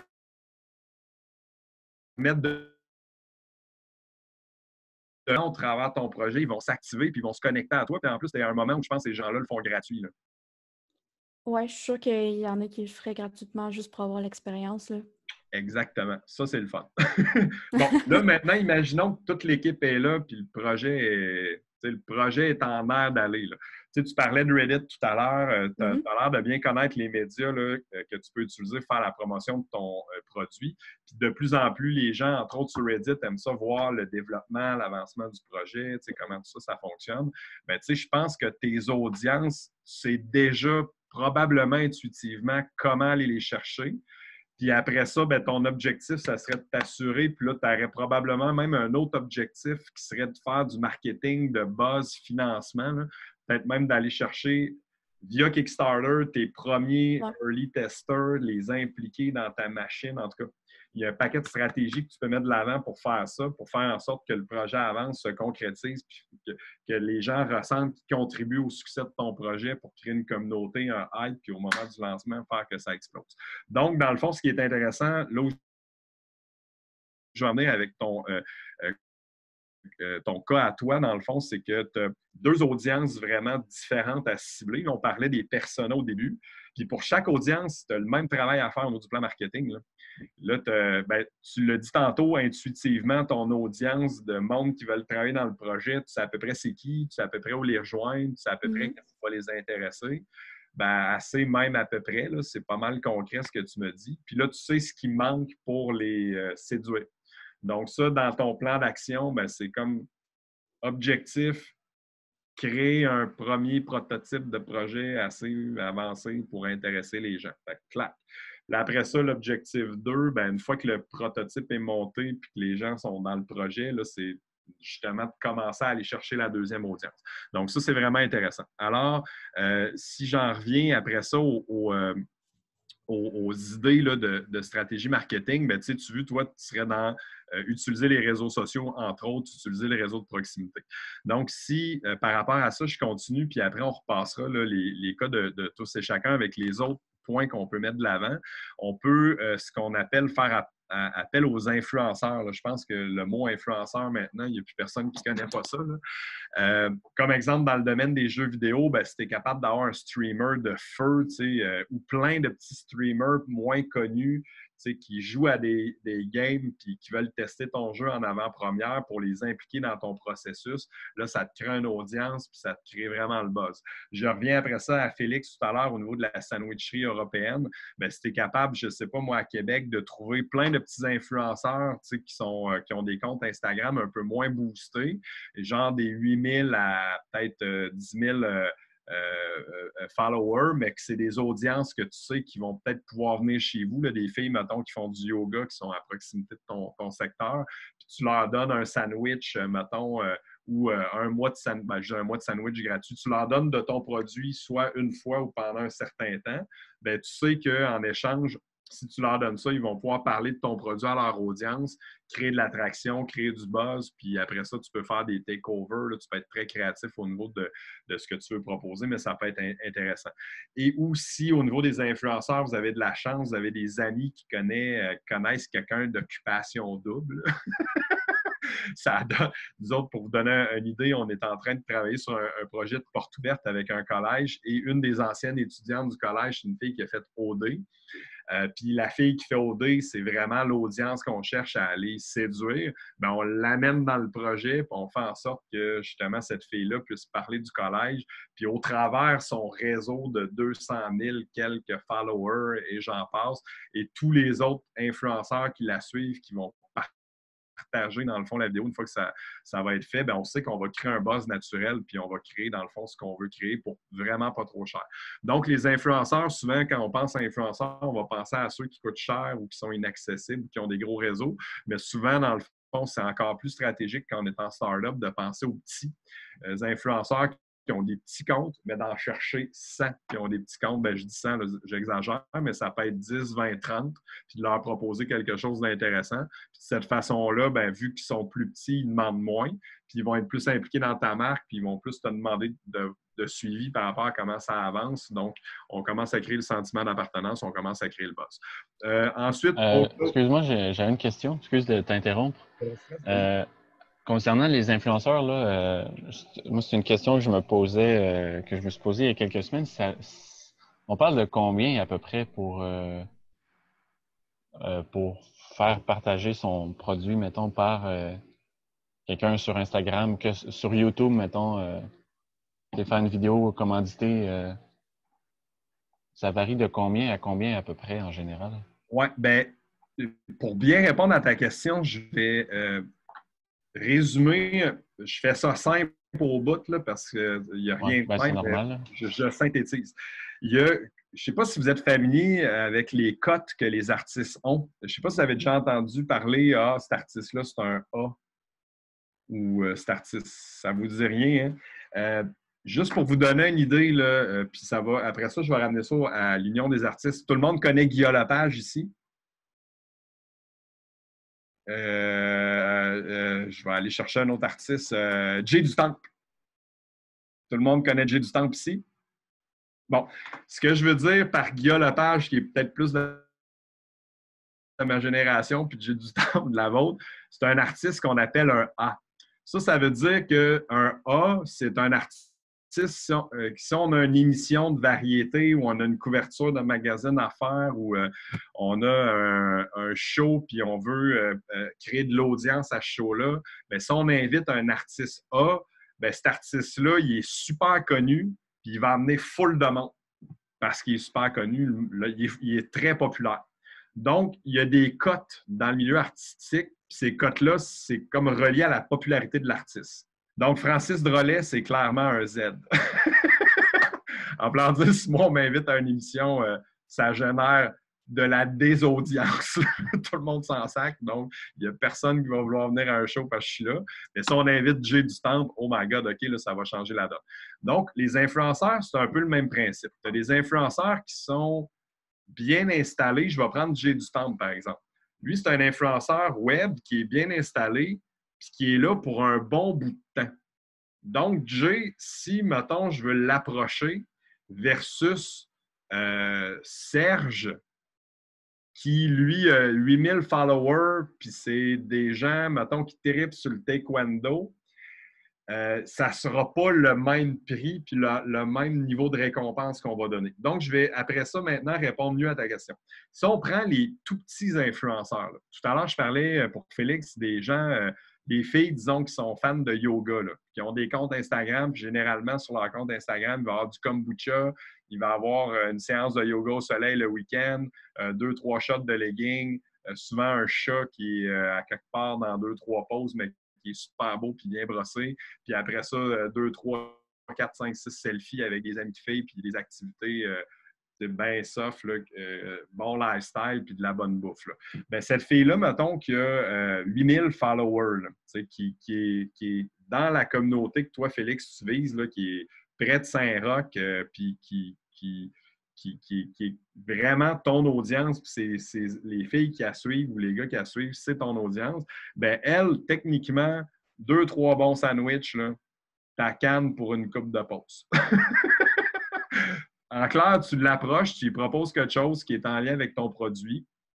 Tu lui demandes de goûter en exclusivité à tes sandwichs, par exemple, ou tu lui dis que, ben, regarde, si elle fait des pauses, ben, à chaque pause, tu lui donnes un sandwich frais, puis tu vas même lui porter gratuitement, elle va triper au bout. Puis ça va vraiment faire en sorte qu'elle va parler de ton produit, puis ça ne sera pas plus compliqué que ça. Donc, en résumé, moi, j'ai un client qui est un peu dans cet enjeu-là. Il y a un produit, il n'a pas encore assez d'argent pour aller chercher des gros influenceurs, c'est du chocolat fondu. Donc, lui, ce qu'il fait, c'est qu'il cible plein d'influenceurs. Il drop des petites cannes de chocolat fondu, puis les influenceurs, parce qu'ils ont du chocolat fondu, sont fous comme de la merde. C'est super bon, puis ils parlent du produit, puis ils ont du chocolat fondu, puis c'est le party. Tu comprends? Fait que lui, tu sais, ça coûte un gros max de 100$ pour aller chercher un reach de 80 000 personnes. Tu sais. C'est pas cher, pas en tout. Là, tu sais. Puis c'est même pas 100$ en plus pour vrai, parce que c'est son produit. Fait que, tu sais, coste son produit, il coûte 30$. Donc, ça, je vais appeler ça des influenceurs, disons, on va y aller avec des cotes, là, c'est des influenceurs que moi, j'appellerais un étoile. On va résumer ça en étoile. Là, mettons, imaginons qu'on va aller chercher l'influenceur 2 étoiles. L'influenceur 2 étoiles, c'est quoi? C'est une personne qui est bien connue dans un secteur précis. Mettons, à Québec, il y a des animateurs de radio qui sont super connus ici, comme, mettons, Stéphane Dupont, Éric Duhaime, Jeff Fillion. C'est du monde qui ont, à Québec, là, dans la communauté, qui ont une bonne notoriété. Marteau Napoli, je ne sais pas si ça vous dit quelque chose. C'est quelqu'un qui est des gens qui ont une bonne notoriété, qui sont bien connus dans le milieu, mais ça ne dépasse pas le milieu. Mais sont beaucoup plus connus puis ils ont beaucoup plus d'influence que la fille qui pose des photos de champ en legging en faisant son yoga qui a 8000 personnes sur Instagram. Bien, lui, il va peut-être avoir 8000 personnes sur Instagram, mais il est là depuis longtemps, il a une notoriété, il est connu. Puis ce gars-là, lui, c'est sûr que peut-être contre 2 sandwichs, il va être moins intéressé parce qu'il y a une notoriété. T'sais, il est connu. Maintenant, si je demande à, je vais dire Jeff Fillion, je ne sais pas si vous connaissez tous Jeff Fillion ici. C'est un animateur de radio, Choix Radio X. Bien, Jeff, lui, il est là depuis longtemps. Il y a peut-être, mettons, je ne sais pas, sur Instagram, 10 000 personnes qui le suivent. Mais c'est du monde qui le suivent. Puis c'est Dieu, Jeff Fillion, pour eux. Là. C'est vraiment une personne qui est là depuis longtemps. Là. Ça, Jeff, c'est vraiment un 2 étoiles. C'est quelqu'un qui est implanté dans le réseau. Bien, lui, c'est sûr que, si tu lui proposes quelque chose qui ne rentre pas dans sa philosophie, son audience, il va dire non. Puis 2, s'il dit oui, c'est parce qu'il va sentir que soit monétairement ou au niveau du deal, il va en avoir pour son argent. Donc, si je parle en termes de sandwich, Jeff, lui, ce qu'il va vouloir, c'est pas 1 ou 2 sandwichs. C'est à chaque fois qu'il vient dans ton restaurant avec sa gang de chums, c'est la tournée de sandwich gratuit. Puis il n'y a pas de limite de fois. Là. Lui, c'est ça qu'il veut, Jeff. Il veut sentir qu'il est privilégié de débarquer chez vous et d'avoir des sandwichs gratuits. Parce que Jeff, dans le fond, il est connu, il a une bonne audience. Puis quand il va parler de tout, par contre, watch out, ça va décoiffer. Là, on va aller dans le 3 étoiles. Là, on va aller dans les influenceurs Instagram, mettons. Pourquoi je dis 3 étoiles? Parce qu'ils ont eu la chance d'avoir de la visibilité de télé qui, pendant un nombre court de temps, leur donne une audience de feu. C'est-à-dire qu'on va prendre, mettons, n'importe quel candidat qui finit Occupation Double, il finit l'émission, il y a 200 000 personnes qui le suivent sur Instagram, mais ça va s'effriter vite. Parce que cette personne-là devient vedette instantanément, puis si moindrement elle n'a pas de contrat, puis si moindrement elle ne réussit pas à faire perdurer sa carrière, tu vas avoir une opportunité avec cette personne-là de très courte durée, peut-être d'1 an ou 2. Là. Donc là, je vais répondre à ta question. Généralement, ces gens-là, là, ça ne se compte pas en sandwich. Là, ça se compte en argent, puis peut-être en sandwich. C'est à peu près 4000 $ un influenceur 3 étoiles qui a je dis des chiffres rough, là, qui a une vedettariat instantanée pour une durée de temps limitée de quantité de posts. Donc, mettons, tu pognes un gars ou une fille qui finit occupation double, cette personne-là va justement te faire passer par son agent parce que c'est des personnes, là, puis vous pouvez aller, je vais le mettre dans le lien, là, c'est la plateforme J'influence, en fait, qui gère les influenceurs d'occupation double. C'est les productions J qui produisent l'émission, entre autres, qui ont développé cet écosystème-là de mise en contact d'influenceurs. Bien, c'est sûr que les gens qui ont fait occupation double, ils ont une notoriété, certes, mais elle ne dure pas longtemps. Fait que là où je vais en venir avec tout ça, c'est qu'imaginons que ton produit, tes sandwichs européens, bien là, il y a un gars qui a fait occupation double à Québec, puis c'est un Français. Puis le gars, lui, tu sais que c'est le meilleur porte-parole pour les 6 prochains mois pour propulser ton restaurant parce qu'il est méga connu. Puis là, il y a eu 200 000 personnes sur Instagram. Hey, lui, ton 4000 $, tu vas en avoir pour ton argent. C'est garanti parce qu'il n'est pas connu longtemps, mais le temps qu'il est connu et qu'il y a ce reach-là, ça vaut vraiment de l'or parce que là, il devient intéressant. Puis en plus, c'est un guest parce que peut-être qu'il va continuer à le rester intéressant. Il y a des gens qui ont fait occupation double qui ont disparu après 1 an et demi dans l'univers médiatique, puis d'autres qui ont continué. Là, on va monter après aux 4 étoiles. 4 étoiles, c'est des vedettes québécoises. Là, j'ai parlé tout à l'heure local Jeff Fillion. On va aller à 4 étoiles, c'est des Jay du Temple, j'essaie de trouver des Sarah-Jeanne Labrosse, j'allais dire Guillaume Lepage, Véronique Cloutier. C'est des gens qui ont beaucoup d'influence au Québec, qui sont là depuis longtemps, qui sont aimés par les gens, qui ont prouvé leur durée. Ça, c'est sûr que là, on est plus dans 40 000, puis dépendamment de ce que tu leur fais faire. Là. Tu rajoutes un 0. Là. Si tu veux signer Véronique Cloutier demain pour un produit, dépendamment de ce qu'elle va faire, ça va coûter Martin Matt, mettons. Si tu veux signer Martin Matt, tu es peut-être plus dans les 100 000, puis ça dépend encore là de la durée de ce que tu fais faire. Mais généralement, quand tu signes une vedette comme ça, c'est pas juste pour une publication. C'est un influenceur qui va... te donner, ça devient presque un porte-parole. Francis, oui? En même temps, un influenceur, ça veut pas dire que ça va rapporter à tout coup, tu sais. Non, pas du tout. Ça peut être un flop monumental. Là. Ça peut être un flop, là. C'est ça, exact. Puis ça peut être l'inverse aussi, suivant l'actualité de la vedette aussi. Là. Si on prend Marie-Pierre Morin les derniers temps, je ne suis pas sûr qu'il l'aime beaucoup. Là. Exactement. Tu as vu ça, c'est un exemple de feu. C'était dans certains cas une influenceur, dans d'autres une porte-parole. C'est comme exemple Buick.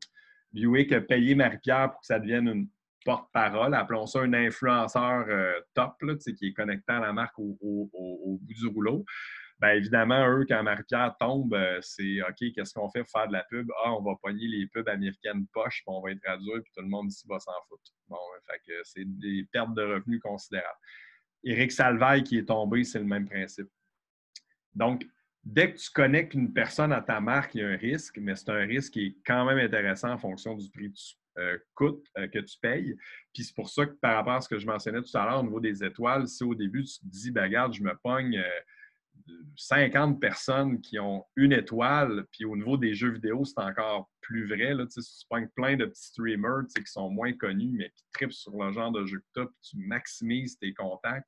Le cumul de toutes ces petites personnes-là, ça va faire ton audience. Puis ces gens-là, en plus, généralement, sont là depuis longtemps. Ils ont vraiment leur audience. Le monde trippe sur eux autres, ce qu'ils font. Puis c'est parfait comme ça. Puis ils ne risqueront pas de tomber parce qu'ils ne sont jamais vraiment montés. Bon. Donc, les 4 étoiles, généralement, c'est vraiment des gens qui, ici au Québec, dans la communauté, ont fait la job, sont là depuis longtemps. Puis ça peut être des Marie-Pierre qui tombent, mais ça peut être des Véro qui perdurent. Mais ces gens-là, pensons à des 40 000. Là, le 5 étoiles, là, on va aller dans le Star System Master, là, hollywoodien, j'en passe. Là, c'est Sting, Jay-Z, Beyoncé, Brad Pitt, là, je ne suis pas à jour ces vedettes, là, mais les grosses vedettes hot, là, que genre juste de dire le nom que tu fonds en larmes à y penser que tu peux avoir ça comme porte-parole, là, c'est limite même impossible. Là. Mettons que tu cannes George Clooney là, pour ta maison d'édition, ben je pense que ton objectif de 3 livres, tu vas avoir à le revoir.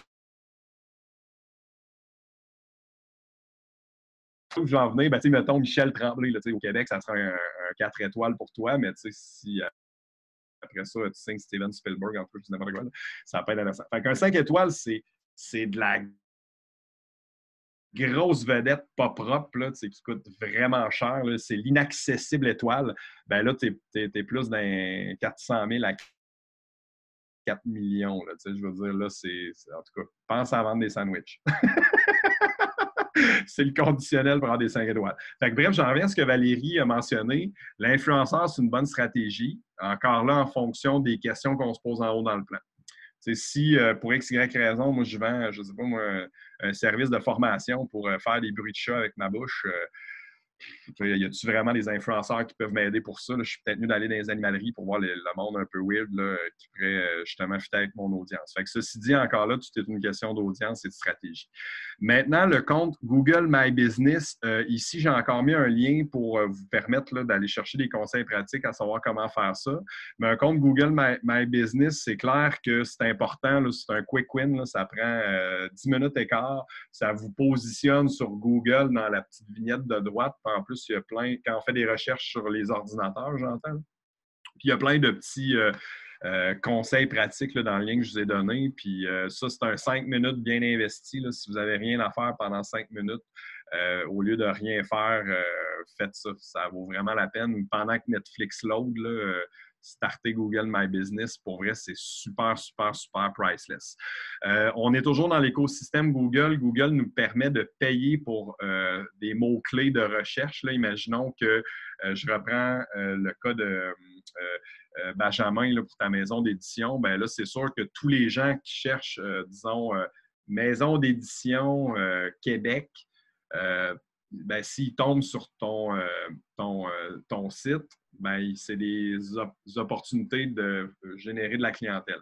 Même principe encore, tous les gens, Félix, qui tapent sandwich européen Limoilou, mettons, tu es à Limoilou, ben, s'ils tombent sur ton commerce, tu es content. Donc, c'est sûr que Google te donne la possibilité en payant de réduire les chances que ton site tombe sur la 3e page, donc de tomber sur la première.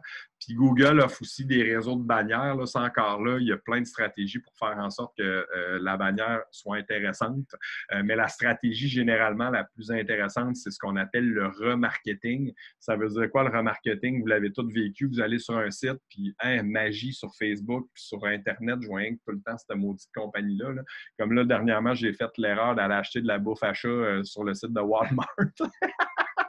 My God, j'ai jamais autant vu Walmart de ma vie. C'est Walmart partout. Walmart. Hey, je rêve à Walmart la nuit. C'est un bon budget de remarketing. Là, puis pour une shot de bouffe à chat. Hein. Fait que là où je vais en venir, ça, c'est ce qu'on appelle du remarketing. Là. Ça marche avec les cookies, mais ça peut être super pratique. Donc, imaginons, je ne sais pas moi. Hey, Francis, on a un projet, une étudiante aussi, Inès. Elle, c'est des produits pour cheveux. Pour ceux qui ont beaucoup de cheveux, là, tu sais, des gros cheveux frisés, là. Oui. Fait qu'Inès, je ne vais pas parler à ta place, là, mais je pense que c'est un autre exemple de projet qui est intéressant, là, pour cibler une clientèle cible. Puis, fait que si tu veux en glisser un mot, vas-y. Ben oui. Allons-y. Inès Bouib. Oui, donc, moi, j'avais décidé, ben, pas décidé, là, mais j'avais pensé à faire une compagnie pour, dans le fond, tout ce qui est cheveux frisés. Ben, dans le fond, ça va être des produits là, comme des brosses, genre des shampoings, des après-shampoings, tu sais, des trucs comme ça, là. Ouais. OK. Disons, on va y aller avec la question de départ. Est-ce que ton audience est définie? C'est plus des gars, des filles, les cheveux frisés? C'est-tu plus justement cocassien, blanc? Y a-tu un profil qui a été dressé là, au niveau de l'audience pour maximiser la publicité? Ben, c'est vraiment genre. Parce que moi, quand je vais dans des magasins, là, Puis j'essaie de trouver des cheveux qui... pas des cheveux, mais des produits pour mon type de cheveux, là. Il n'y en a vraiment pas. Fait que, ben, toute personne qui a mon genre de cheveux, fait que genre de 3A jusqu'à genre 4C, mettons. Bon, tu veux déjà savoir ça, ça veut dire que tu as des cheveux de ton genre. Moi, je sais même pas ça veut dire. OK. Fait que ça, c'est cool. Tu veux déjà, OK, les personnes qui ont des cheveux comme moi puis qui ont les mêmes problèmes que moi je vis quand je vais consommer. Bien, ces personnes-là, là, au début, dis-toi, là, focus à fond sur ça. Toutes ces personnes-là qui savent ce que tu viens de dire là, à la base, c'est ton audience de feu. Là. Imaginons qu'on joue au dard, là, puis qu'on lance des dards. Je pense que tout le monde est conscient que plus on est près du centre, plus on fait de points. Bien là, ton centre là, où tu fais 100 points, c'est quand tu parles à des gens qui ont cette connaissance des normes de cheveux-là, là, que moi, j'ai aucune. Moi, je suis en train de les perdre, imagine. Ouais. Donc, un, ça, c'est la première chose. Puis deux, ces gens-là, y a-t-il des lieux de rassemblement pour ces gens-là? Y a-t-il des moments où ces gens-là se rencontrent plus particulièrement que d'autres? Y a-t-il des groupes Facebook où ces gens-là déjà parlent parce qu'ils ont ce problème-là? Puis sinon, à la limite, toi, crée-le. Y a-t-il je sais pas moi, une espèce de produit, genre une brosse particulière qui règle ce problème-là, puis cette compagnie-là qui fait la brosse, à la limite, tu peux l'approcher, faire un partenariat pour aller chercher son audience. Bref, là où je vais en venir, si tu sais précisément à qui tu parles, là, tu t'as déjà dit un indicateur pour moi qui est clé, puis je pense que pour ma part, ça deviendra une obsession mentale, là. Tous ceux qui connaissent ce chiffre-là, là, mettons, tu fais une pub Facebook, là, puis tu fais flasher ce chiffre-là, puis tu sais ce que ce chiffre-là veut dire, ça défrise, là, ou ce chiffre-là défrise. Là. En gros, c'est que là, tu pourrais trouver juste une twist avec ce chiffre-là pour que le monde qui savent ça veut dire quoi, il clique là-dessus, il arrive sur ton site, puis là, il voit tes produits. Là. Donc, là où je vais en venir, c'est que ton audience, c'est par rapport à ce que tu vends, c'est clé. Puis moi, mettons, je serais à ta place, ce que je ferais présentement, parce que là, j'ai un paquet de stratégies. Là. Si une page Facebook de monde qui ont les cheveux frisés puis ça les fait chier, excuse le terme, là, parce qu'ils ne trouvent pas les bons produits, ça n'existe pas, moi, je la créerais rapidement. Une page Facebook ou une communauté de monde qui sont tannés de ce problème-là, là, sans qu'on sente qu'il y a un produit en arrière de ça.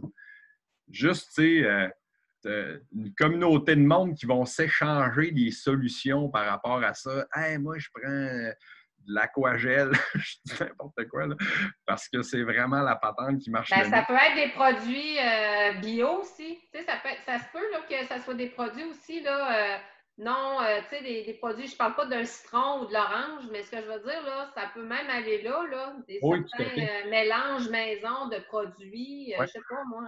Ben, puis, regarde ce que je veux dire par là, la stratégie là, au niveau des réseaux sociaux. Moi, j'ai un de mes chums que tu connais, toi aussi, Valérie. Lui, sa stratégie, il sait, mettons, qu'il va lancer un produit sur le monde qui tripe ses voyages.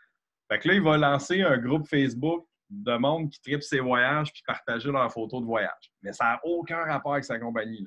Là, ce qu'il fait, c'est qu'il fait juste mettre dans une place en commun tout le monde qui ont la passion commune des voyages. La clientèle. Exact. À partir du moment que sa compagnie est prête, là, ce qu'il va faire, c'est qu'il ne va pas juste bombarder ce groupe-là de pubs de sa compagnie. Il va en glisser un ou deux des fois en catimini, mais il sait qu'il y a cette audience-là, dans le fond, qui est la sienne. Et une audience. Exact. Une stratégie. Donc, c'est ça. Fait que là, la stratégie que moi, je pense que je ferais, s'il n'y a pas un lieu où les gens qui ont ce problème-là peuvent parler, échanger, puis tu n'es clairement pas la seule, là, on ne se comptera pas de mentir que vous devez être plusieurs à vivre cette frustration-là, ben, je créerais ce lieu-là, moi. Ça coûte 0 $. Je ferais ça demain matin, direct. Dans le fond, c'est un groupe privé que tu crées sur Facebook, Inès, qui est gratuit, puis enfin, les gens vont faire « Ah, ça existe », ils vont adhérer, ça va être du bouche-à-oreille, puis... C'est ça. Puis la beauté de ces groupes-là, c'est que ça s'auto-anime tout seul. Comme moi, mettons, ma blonde, elle est sur tous les groupes de mères qui ont des enfants de 3 ans et moins.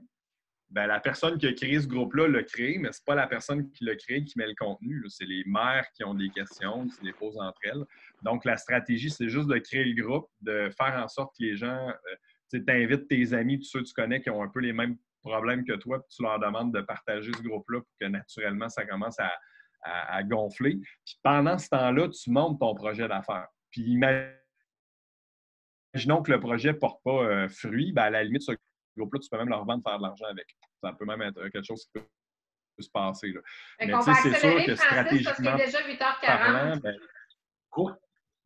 Hey, merci du rappel à l'ordre. Moi, je peux parler comme ça à l'infini. Donc, ceci étant dit, par rapport à ce qu'on dit là, on revient encore aux réseaux sociaux. Ça pourrait être vraiment une bonne stratégie pour toi. Après ça, je vais y aller en rafale là, pour les derniers points. On peut faire des publicités avec le réseau Facebook. Facebook vous permet, avec le Ad Manager, le business account, de faire des pubs. Encore là, vous avez un petit lien pour des conseils pratiques. Vous pouvez faire des pubs courriels. Ça, retenez une chose, puis c'est vraiment clé. Je me suis fait dire ça justement par un de mes chums qui fait du marketing numérique. La chose qui a le plus de valeur en numérique, c'est un courriel. Pourquoi? Parce qu'imaginons que demain, Facebook devient plus populaire. Imaginons qu'Instagram, Donald Trump se lève un matin et il pète sa coche parce qu'il y a une photo de lui avec des cheveux mauves au lieu de des cheveux oranges, puis il n'aime plus ça, puis il décide de fermer le réseau. TikTok, justement, se fait bannir par lui. Bien là, si toutes vos stratégies sont basées sur ça, bien, vous perdez votre audience. Alors qu'un courriel, c'est un truc qui n'est pas en voie de disparaître. C'est comme un actif, dans le fond, que quand vous possédez, vous pouvez réutiliser à maintes reprises. Donc, quand on fait du marketing courriel, il y a juste un truc que je vais vous dire qui est super important à retenir. Tout le monde haït ça recevoir des courriels poche. Il n'y a pas une personne qui se lève le matin, « Wow, quel plaisir d'avoir un courriel d'une compagnie qui veut me vendre une affaire que j'en ai rien à balancer, comme, mettons, Walmart. » Par contre, tout le monde aime ça recevoir un courriel cool, qui fit, qui est conversationnel, puis qui apporte de la valeur ou des exclusivités ou des bonus quelconques tripants. Fait que, si, mettons, demain matin, vous voulez une bonne stratégie pour à recueillir des courriels, donnez une bonne raison aux gens de vous le donner, puis ça, je ne rentrerai pas trop dans les détails, mais après ça, dès que le courriel, la personne le reçoit, bien, faites-en quelque chose d'intéressant. Donc, assurez-vous d'avoir une stratégie qui fonctionne bien. Puis encore là, c'est du temps, ça ne coûte pas grand-chose. Vous avez des conseils pratiques dans le lien. Un blog, ça peut sembler dépassé, mais on parlait tout à l'heure, Félix, c'est exemple de ton commerce. Bien, à la limite, toi, tu pourrais, pour te donner de la visibilité, créer des recettes, justement, comment permettre aux gens de ton secteur de se faire des bons sandwichs européens, puis évidemment en disant que les meilleurs, c'est chez vous. Là. Mais ça peut être une stratégie intéressante. Ricardo fait des millions grâce à son blog. Son blog, dans le fond, c'est juste un écosystème là, qui propulse des recettes.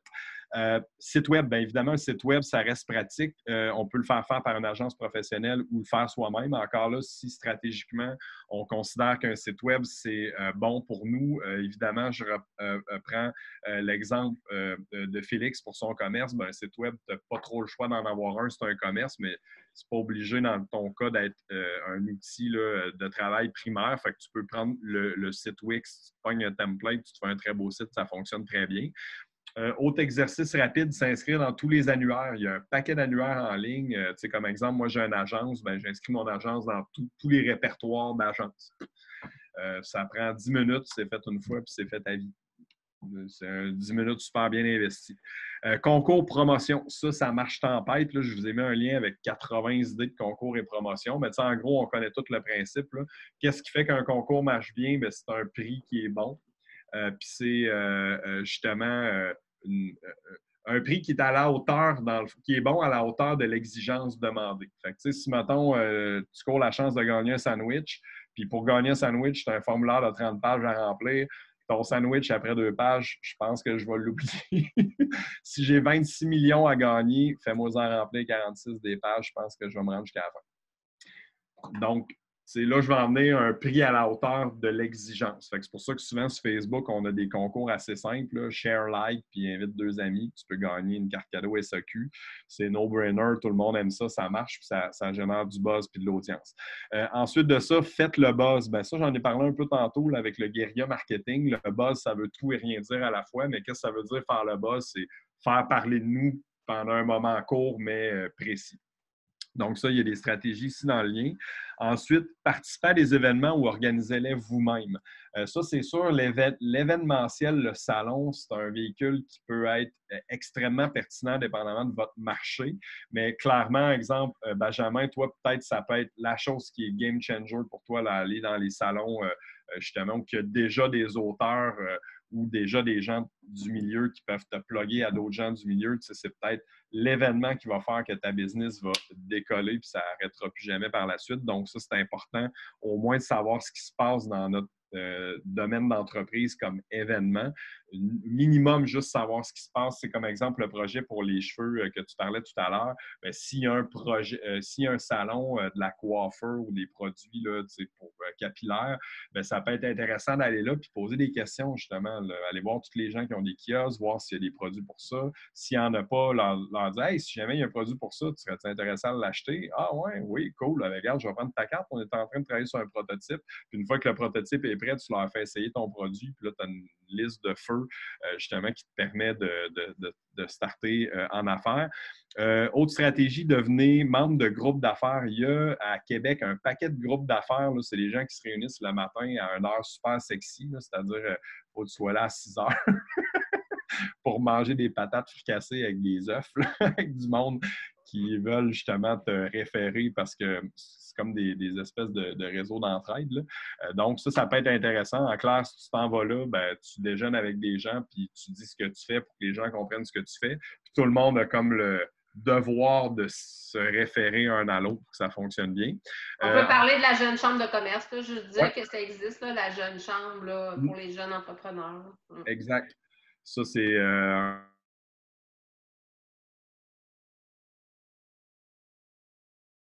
un réel temps quand tu t'impliques, c'est encore plus hot parce que là, tu vas vraiment chercher un paquet de gains à ce niveau-là. Tu peux après ça développer des partenariats d'affaires. Tu sais, comme on parlait tout à l'heure, exemple, pour ton produit là, au niveau des cheveux bouclés, imaginons que tu développes, je ne sais pas moi, une brosse ou un produit ou une solution particulière qui est vraiment game changer dans l'industrie, là, tu pourrais aller signer une compagnie comme Redken, je ne sais pas, c'est la première qui me vient en tête, puis elle pourrait propulser ton produit au travers de sa marque, comme ça, là, tu claques en une journée, tu signes un deal qui te fait rentrer dans plein de marchés. Puis ça, quand tu signes des partenariats, tout ce que ça te demande, c'est de trouver un partenaire qui pourrait être stratégique, un peu de temps, beaucoup de persévérance, une coupe de coups de fil, puis ça marche bien. Comme par exemple, nous, on a travaillé sur une plateforme qui permet de faire des testaments gratuits en ligne, puis nous, là, ça fait 1 an et demi que les gars sont sur le dossier d'une entreprise d'assurance pour qu'il y ait un partenariat stratégique qui signe. Ils sont sur le point de signer le deal, puis c'est un deal à une couple de chiffres. Là. Donc, dès que ça va être signé, le genre de 160 heures qu'ils vont avoir passé parce qu'il y avait ça à passer pour le projet pour signer ce deal-là va être extrêmement rentable. Donc, les partenariats, ça peut être vraiment intéressant de faire ça. Ensuite de ça, relancer votre réseau de proximité. Ça, là, c'est tellement simple à faire, mais tout le monde oublie ça. Tout le monde est soit trop gêné de le faire ou tout le monde le fait passer. Moi, je donne un exemple tout compte. Ma blonde est courtier immobilier, puis là, elle est en congé de maternité. Fait que c'est sûr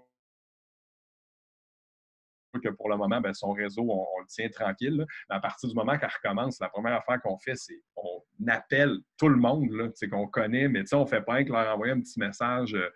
Salut, un message groupé qui a l'air dépersonnalisé, que tout le monde s'en sac, puis la seule affaire qu'ils vont faire, c'est cliquer sur X. Là, c'est une approche personnalisée. Mettons, demain matin, là, si tu veux des clients, là, tu prends la peine d'appeler tous tes amis un par un, tu leur poses la question hey, tu connais-tu quelqu'un qui aurait besoin de ça? Non. Ah ouais, là, peut-être, ouais. Ah, finalement, ouais, peut-être un tel. Fait que là, il va te référer à un tel, puis là, vu que c'est ton chum qui te le réfère, quand tu appelles un tel, puis c'est ton chum qui te le réfère, un tel, ça devient un client. Ça, pour vrai, là, on le fait tellement pas assez, c'est une erreur flagrante de n'importe quel entrepreneur, mais souvent, c'est la chose qu'il faut faire le plus. Après ça, les avis Google, ça doit devenir une obsession mentale maintenant. C'est-à-dire que les gens vont donner des avis quand ils détestent la compagnie. Par contre, si on prend les devants, tout le monde qui a vécu une belle expérience, on leur demande un avis, là, ça devient intéressant. Donc, en résumé, là, si dans nos processus d'affaires, dès qu'on finit un appel avec un client ou un service avec lui, puis il tripe au bout sur ce qu'on fait, comme là, tu vas avoir un restaurant probablement, Félix, dès que quelqu'un a un sous-marin dans la bouche, puis il tripe sa vie parce que c'est la meilleure affaire qu'il a jamais mangé, là, c'est là que tu lui donnes peut-être une carte promo, puis s'il donne un avis sur Facebook, il va avoir 10 % la prochaine fois. Là, ça devient intéressant. Après ça, embaucher un stagiaire sans rémunération, à chaque année, il y a des stagiaires qui sont offerts par les différents collèges qui peuvent vous aider, puis généralement, ça coûte à peu près rien. La relation de presse, ça, c'est un truc vraiment cool. Ça ne coûte pas trop cher. En gros, ce que ça veut dire, ça veut juste dire j'ai une nouvelle intéressante puis je veux qu'elle passe dans les médias. Comme par exemple, quand nous, on a fait le défi 1 demi-million de poignées de main, ce qu'on a fait, c'est on appelle ça un communiqué de presse, là. On a rédigé un petit texte.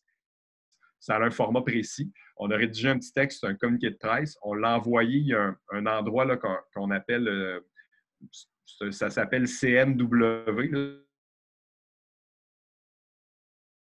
C'est un endroit où on peut envoyer les communiqués dans un fil de nouvelles. Le lendemain matin, les journalistes se réveillent et ils voient toutes les nouvelles qui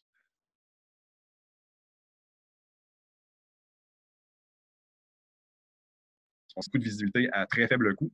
Et quand on crée le buzz aussi, on parlait tout à l'heure de la stratégie là, des pains et baguettes. Ben, imagine, tu es capable d'avoir 100, pas 100 000, mais mettons 5 000 personnes à Place Diouville avec des pains et baguettes. Puis là, tu amènes un journaliste là. Je te garantis que le lendemain, tu vas avoir un article dans le journal parce qu'il y a de quoi qui va avoir passé. Tu sais, avez-vous vu les 5 000 les 5 000 pains baguetteurs, le monde va capoter, mais ça va faire le buzz, puis ça, c'est trippant. Après ça, c'est possible d'offrir des mots, échantillons de produits services. Si oui, faites-le. Ou créer le plus gros sandwich. Le plus gros sandwich, là. Exact. Ça peut être un méga buzz. Là. Un sandwich qui fait toute la rue Saint-Joseph au complet. Là, je te garantis que tu en entends parler pendant longtemps. Après ça, développer un programme de fidélisation, ça, c'est super cool aussi. C'est simple, mais en même temps, toutes les compagnies le font. Pourquoi? Parce que ça fait en sorte que les gens réutilisent les services. Puis ça, il ne faut pas l'oublier, petite parenthèse, c'est très énergivore aller chercher un nouveau client. Donc, cette énergie-là qu'on a pris à en chercher un nouveau, si on peut, après ça, en mettre un peu moins pour le conserver, on est gagnant. Ensuite de ça, les rabais entreprises. Là, on parlait de la sandwicherie tout à l'heure. Bien, Félix, imaginons que tu sais que, comme tu l'as dit, tu as 3, 4, 5 business à proximité qui tripent sur ce que tu fais. Tu aurais quand même intérêt à leur proposer un programme de fidélisation, leur offrir des rabais exclusifs pour qu'eux achètent plus régulièrement. Donc, dans les grandes lignes, c'est sûr, des idées, j'aurais pu vous en pitcher 150 millions, là, mais on est d'accord qu'avec ces 21 grandes lignes-là, qui sont des stratégies qui se font à peu de frais, et les liens que je vous ai donnés, vous avez en masse de plaisir là, pour, si demain matin, vous avez fait votre plan et vous avez besoin d'exécuter des trucs, avoir justement une espèce de petit panier à mettre en place. Et juste pour résumer tout ce que j'ai dit, parce que c'est quand même beaucoup de choses en peu de temps, là, je parle en plus de plus en plus vite, là, mais ce qui est important de comprendre, c'est que oui, il peut y avoir un paquet d'idées en marketing, mais la meilleure idée du monde envoyée à la pas bonne personne, c'est une idée qui ne vaut absolument rien. Donc, autrement dit, si demain, j'envoie mon idée à une personne qui tripe ses sushis, même si c'est la meilleure idée du monde, elle n'aime pas les sandwichs, elle aime les sushis. Donc, je viens de perdre mon temps, mon argent. Donc, le plan, ça permet d'éviter ce genre d'erreur-là facile. Donc, souvent, on va vouloir passer plus de temps à penser à plein de bonnes idées puis moins à réfléchir. Mais le temps qu'on prend à réfléchir, ça va nous permettre de mieux utiliser notre temps après pour agir. Donc, ça, c'est sûr, en résumé, si vous avez deux trucs à retenir, là, réfléchir pour mieux agir, ça, c'est fantastique. Puis, à la fin, j'avais prévu un petit temps pour le brainstorm collectif. Là, je pense qu'on a un 7 minutes bien placé pour répondre aux questions. Donc, si c'est des questions, allez-y. Puis après, on va pouvoir passer au mot de la fin. Moi, j'ai une question. Oui, vas-y, Benjamin. Pour toi, Valérie. Je sais pas si... Parce que j'ai déjà vu les événements passer là, au cégep, mais je sais pas c'est quoi en fait, les prix pour les concours littéraires au cégep. Concours littéraire, mettons, de poésie ou... Oui. C'est quoi les prix? Je sais pas si tu connais les prix des... Non, je connais pas les prix. Ça, c'est plus le socio-culturel qui s'occupe de Ah, ça. OK. Fait que si tu veux avoir des infos, là, c'est Annie Lessard. OK. Que J'irai tu vas voir ça. comme... Parce que je me Annie... disais, Ouais. si, mettons, on offre aux gagnants, mettons, de publier leurs poèmes dans un recueil ou Oui, quelque non, chose mais du ça genre. serait bon. C'est dans le fond, tantôt, là, quand on parlait de ça, je me disais effectivement qu'il y aurait des liens à faire là, avec les concours là, qu'il y a au Cégep là, pour ça pourrait être un prix en plus là, que vous pourriez offrir éventuellement, effectivement. Soit on offre un prix, mettons, de publier. On offre comme prix de publier leurs écrits ou juste on va les voir personnellement, les étudiants, là, Oui, ou les après le aider à en concours. faire la promotion ou les aider à faire connaître ou tout dépendamment, Ouais. là, c'est quoi le service que vous voulez offrir. Là, mais effectivement, il y a une tribune. Là. Comme on dit, il y a une audience, une clientèle. Là. Oui. Ouais. Ça, c'est une bon. très bonne idée, by the way. Ouais. Bon, ben, c'était ma question. Merci. Oui, super. Est-ce qu'il y en a d'autres qui avaient une question? Moi, j'avais une question, c'est que mon projet, là, c'est pas tant porté plus sur vraiment le fait que ce soit une sandwicherie européenne, là. C'est plus sur le fait de donner de l'emploi, puis une visibilité aux personnes avec un retard mental, puis les personnes donc handicapées.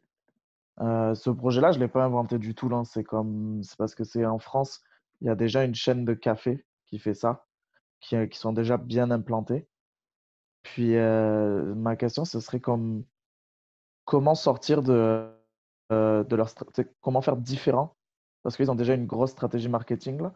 Comment réussir à faire différent alors que ce produit-là n'est pas connu au Québec parce que personne ne le connaît, mais comment sortir de leur stratégie à eux?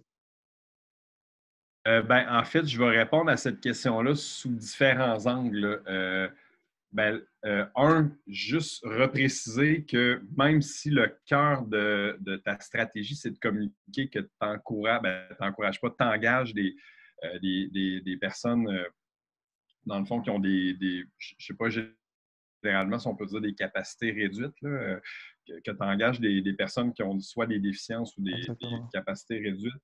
Reste clé dans ta stratégie. Il faut quand même que tu t'assures que ce que ces personnes-là font, qu'il y a un besoin pour ça. Donc, imaginons que ces personnes-là font des sandwichs européens, même si ce n'est pas ça que tu veux communiquer de front, puis davantage que la main-d'œuvre des gens, dans le fond, qui autrement n'auraient peut-être pas d'opportunité d'emploi, il faut que tu t'assures que le produit qui est fait, il y a un besoin pour ça. Ceci étant dit, maintenant, pour répondre à ta question, est-ce que c'est important de faire différent si tu es le premier à implanter ça ici? Puis je t'explique, j'ai un collègue, là, un ami à moi qui a implanté, lui, un des premiers concepts de défi évasion. C'est des jeux, là, des escape games qu'on appelle au Québec. Puis au départ, lui, pour minimiser les risques, il n'a pas cherché à se réinventer ou à réinventer la formule, il a plutôt cherché à bien l'implanter. Okay. Puis en sachant que les autres le faisaient comme ça, c'est sûr qu'au début, il risquait beaucoup moins en faisant presque la même affaire, mais en l'adaptant au marché, évidemment. Donc, c'est sûr que peut-être c'est l'inverse, la réflexion. C'est peut-être plus de dire comment je peux calquer au maximum ce qui est bien fait là-bas, puis l'adapter ici, pour au début minimiser mes risques d'affaires puis maximiser les chances de succès de mon entreprise. Et dès que je suis implanté puis que le roulement est là puis que j'ai des revenus qui commencent à rentrer, là, je peux commencer à réfléchir à faire différent. Ça, c'est un avenue. L'avenue de faire différent dès le départ aussi est très bonne. Puis là, maintenant, pour répondre à cette question-là de front, c'est sûr, mettons, c'est moi qui prendrais le mandat, là. Moi, ce que je ferais, c'est de la stratégie d'approche conceptuelle. C'est-à-dire qu'avec une équipe de créateurs, je brainstormerais sur différentes avenues possibles de renouveler ou d'innover par rapport à ce concept-là existant. Donc, c'est-à-dire que là, on part dans un brainstorm hautement créatif. Là, autrement dit, je dis n'importe quoi, là-bas, les employés sont je sais pas, cachés en arrière du comptoir, ben là, nous autres, c'est l'inverse, on va les mettre dans le centre de notre commerce. Là-bas, je sais pas, moi, les employés sont affairés à faire des tâches ABC. Ben là, nous autres, on va plutôt que juste leur faire des tâches ABC, ben on va les faire le marketing de notre entreprise, puis on va s'assurer que ces gens-là, ben après ça, puissent, je sais pas moi, transférer leur expertise à d'autres personnes qui vont rentrer dans notre organisation. Bref, en gros, là, le brainstorm, le but, c'est de sortir du cadre existant, de décocher au max. Là, on sort vraiment de la zone au bout pendant le brainstorm. Puis après ça, une fois que ça, c'est fait, là, on regarde les pistes conceptuelles qu'on peut mettre de l'avant. Là, pour faire ça, c'est du travail, c'est-à-dire qu'il faut vraiment réfléchir à, une fois que la piste conceptuelle est faite, à tous les tenants et aboutissants de cette piste-là. Donc, mettons, j'exagère, là, puis là, je dis n'importe quoi, là. Là, on fait ce qui serait débile, nous autres, dans le fond, on s'est rendu compte que ça soit que, justement, les employés, ben, plutôt que de travailler à air ouverte, ben, on met une piscine dans le centre puis ils travaillent dans l'eau. C'est n'importe quoi, là. Mais tu sais, imaginons que c'est ça, la ligne, ben là, on fait, OK, c'est une ligne, c'est audacieux, mais si on veut que ça marche, comment on peut faire en sorte que tout ça, ça fonctionne. Donc là où je veux en venir pour répondre à la question, faire différent dans ce genre de concept-là, c'est pas un exercice simple, c'est un exercice qui demande de la réflexion et de l'expertise. Donc, dès que tu veux faire un truc de différent, il faut juste que tu t'assures que cette différence-là, tu puisses l'opérer finalement. Donc, ça prend autour de la table les personnes qui sont en mesure de bien te challenger puis s'assurer que ton brainstorm porte fruit pour que tu puisses, si tu fais un concept différent, t'assurer que le concept, tu puisses l'opérer correctement par la suite. Juste pour simplifier, pour voir si j'ai bien compris, mais je vais comme faire un autre parallèle. Ouais. C'est un peu comme si je prends un Pepsi et Coca-Cola. Oui. En gros, c'est comme juste le même produit au départ. Donc, ils sont quand même, il y en a un qui a copié l'autre sur le principe, là, parce qu'on est d'accord qu'ils ont sorti les deux le même produit. Mais c'est juste qu'après, ils ont comme essayé, genre comme sur des petits détails, sur comme de voir ce que l'autre faisait comme pas moins bien, mais ce que lui ne faisait pas. Puis il a essayé d'adapter puis de mettre ça plus en valeur, en gros. Exact. Puis tu sais, tu as vu, maintenant, je prends l'exemple que tu as dit, disons, puis là, je vais appeler ça des magasins de meubles. Disons que j'ai au Québec, ben, tu connais IKEA? Bien sûr. Bon, et voilà. IKEA, lui, il y avait des magasins de meubles qui étaient Pepsi Coke, là, qui faisaient tout pareil. Ben, lui, il a décidé au niveau de l'approche conceptuelle de faire complètement différent des autres. Ben là, il a fait ça, il a réfléchi à ce qu'il allait faire, puis il a pris des risques d'affaires, mais les risques ont été payants. Il y en a d'autres qui ont fait ça, qui ont dit hey, moi, je ne fais pas comme Pepsi Coke, puis ils se sont plantés complètement. Donc, là où toi, tu as à prendre la décision, c'est est-ce que tu fais comme Pepsi Coke, tu minimises tes risques au maximum, tu répliques parce que tu sais qu'il n'y en a pas d'autres de toute façon qui le font ici. Donc, la nouveauté va être ça, c'est que tu fais ce que les autres ont fait ailleurs, mais ici. Donc, ça crée l'attraction. Puis les autres, que tu fasses différent d'ailleurs, à la limite, ils ne veulent même pas savoir. Ils s'en foutent bien raide.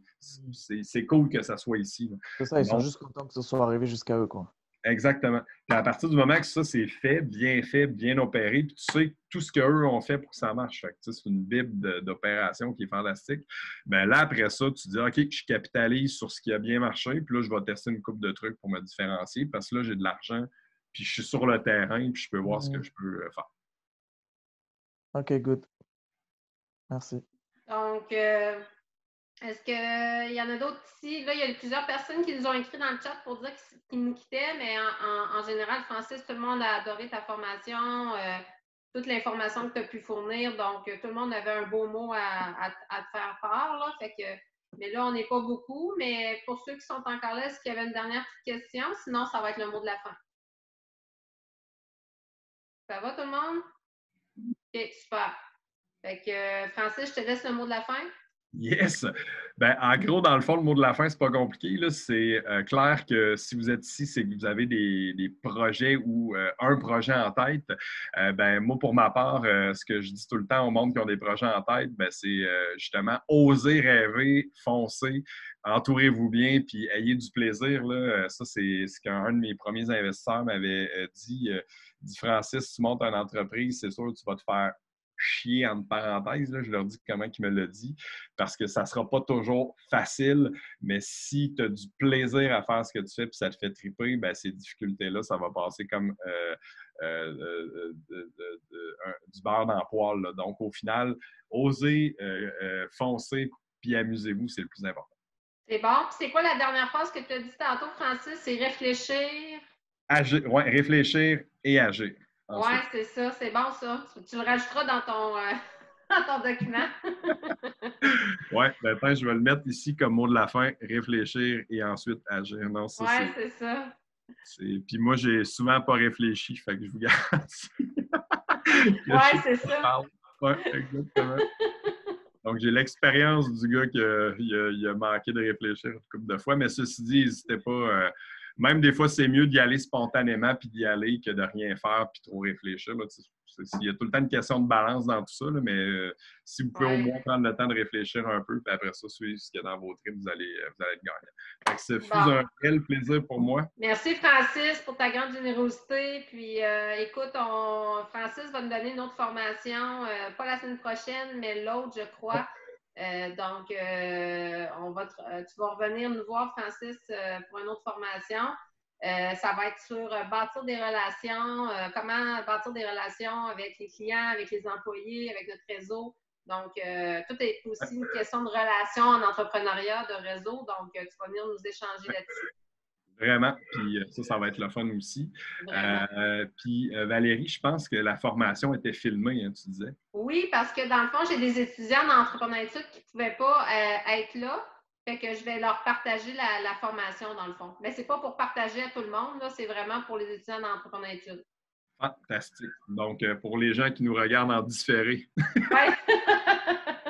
Bonne soirée à vous.